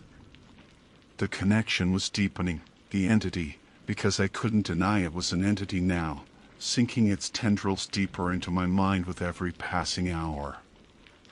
Locking it away hadn't worked. Ignoring it wasn't an option. I had two choices, destroy it or find out what it wanted. Destruction seemed logical. I researched methods, extreme heat, acid, concussive force. But how do you destroy something that feels ancient, possibly extra-dimensional? Something that pulsed with that kind of wrong energy? What if breaking the sphere didn't destroy the entity but released it? The thought was paralyzing. What if the lattice wasn't a prison, but a vessel? That left communication, appeasement, understanding. I dragged out old books I'd acquired for clients, texts on containment rituals, bindings, wardings, things I'd always dismissed as elaborate folklore for rich, gullible collectors. Now, I pored over them, desperately searching for anything that resonated with what I was experiencing. Most rituals required names, sigils, origins, information I didn't have. The sphere was an anomaly, untethered to any known mythology or occult tradition I could find. The sphere, meanwhile, seemed to grow impatient. The passive phenomena escalated. Objects in my apartment would move when my back was turned, chairs slightly askew, books falling from shelves. One morning, I woke up to find every reflective surface, mirrors, windows, the screen of my turned-off TV, covered in a thin layer of frost, despite the heating being on. In the center of the condensation on my bathroom mirror, traced by something impossibly fine, was a pattern that mirrored the lattice structure. It felt like a deliberate message, a display of power. The thrumming inside me intensified, becoming physically painful, a constant pressure behind my sternum. The whispers coalesced, urging me towards a single, terrifying idea. Bring it out. Let it breathe. I couldn't take it anymore. Fear gave way to a desperate, adrenaline-fueled resolve. I wasn't going to destroy it, not yet.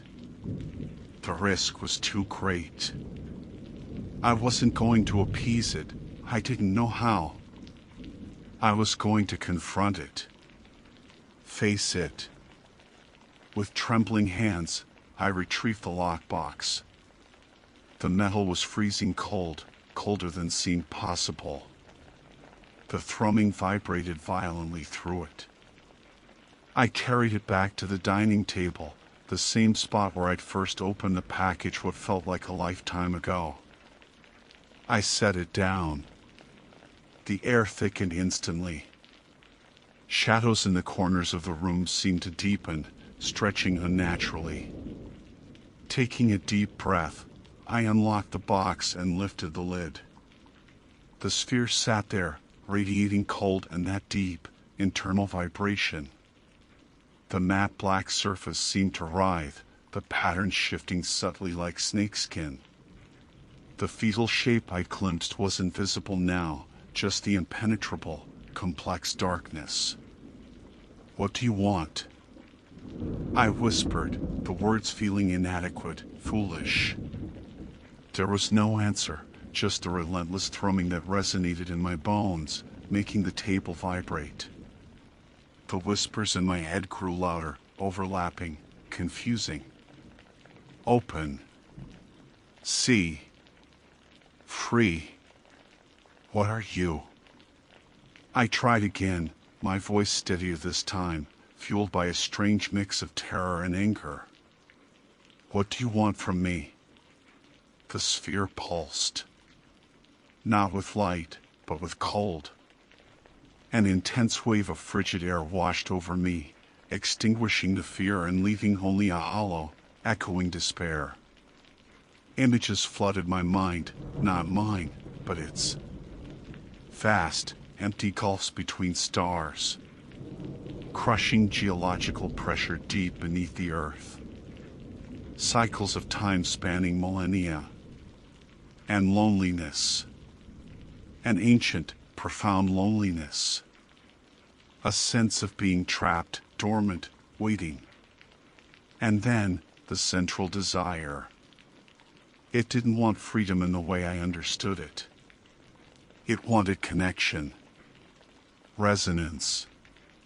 It fed on proximity. Attention. Perhaps even life force itself. It had latched onto me because I had touched it, paid attention to it, felt it. The thrumming intensified to an almost unbearable pitch. The sphere lifted, hovering an inch above the foam padding in the box. Tiny cracks appeared in the tabletop beneath it, spreading outwards like ice fractures. The lights in the room flickered violently. Closer.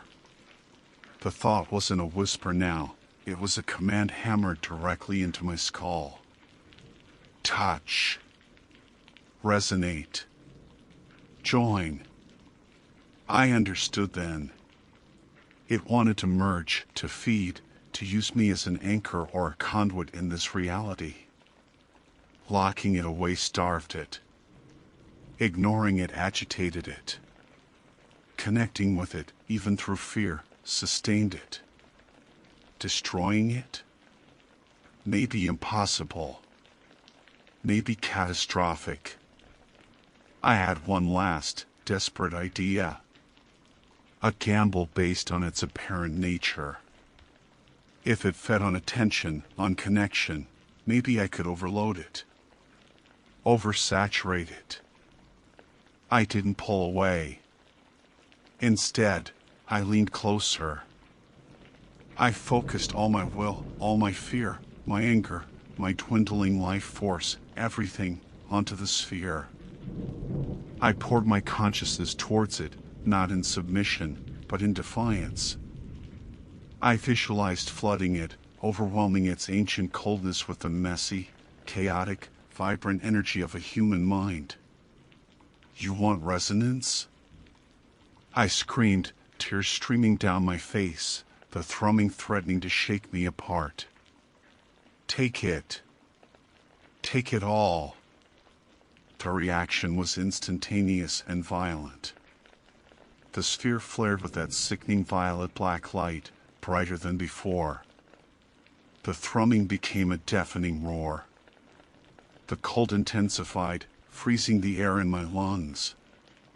The entity inside writhed, its silent scream echoing in my soul.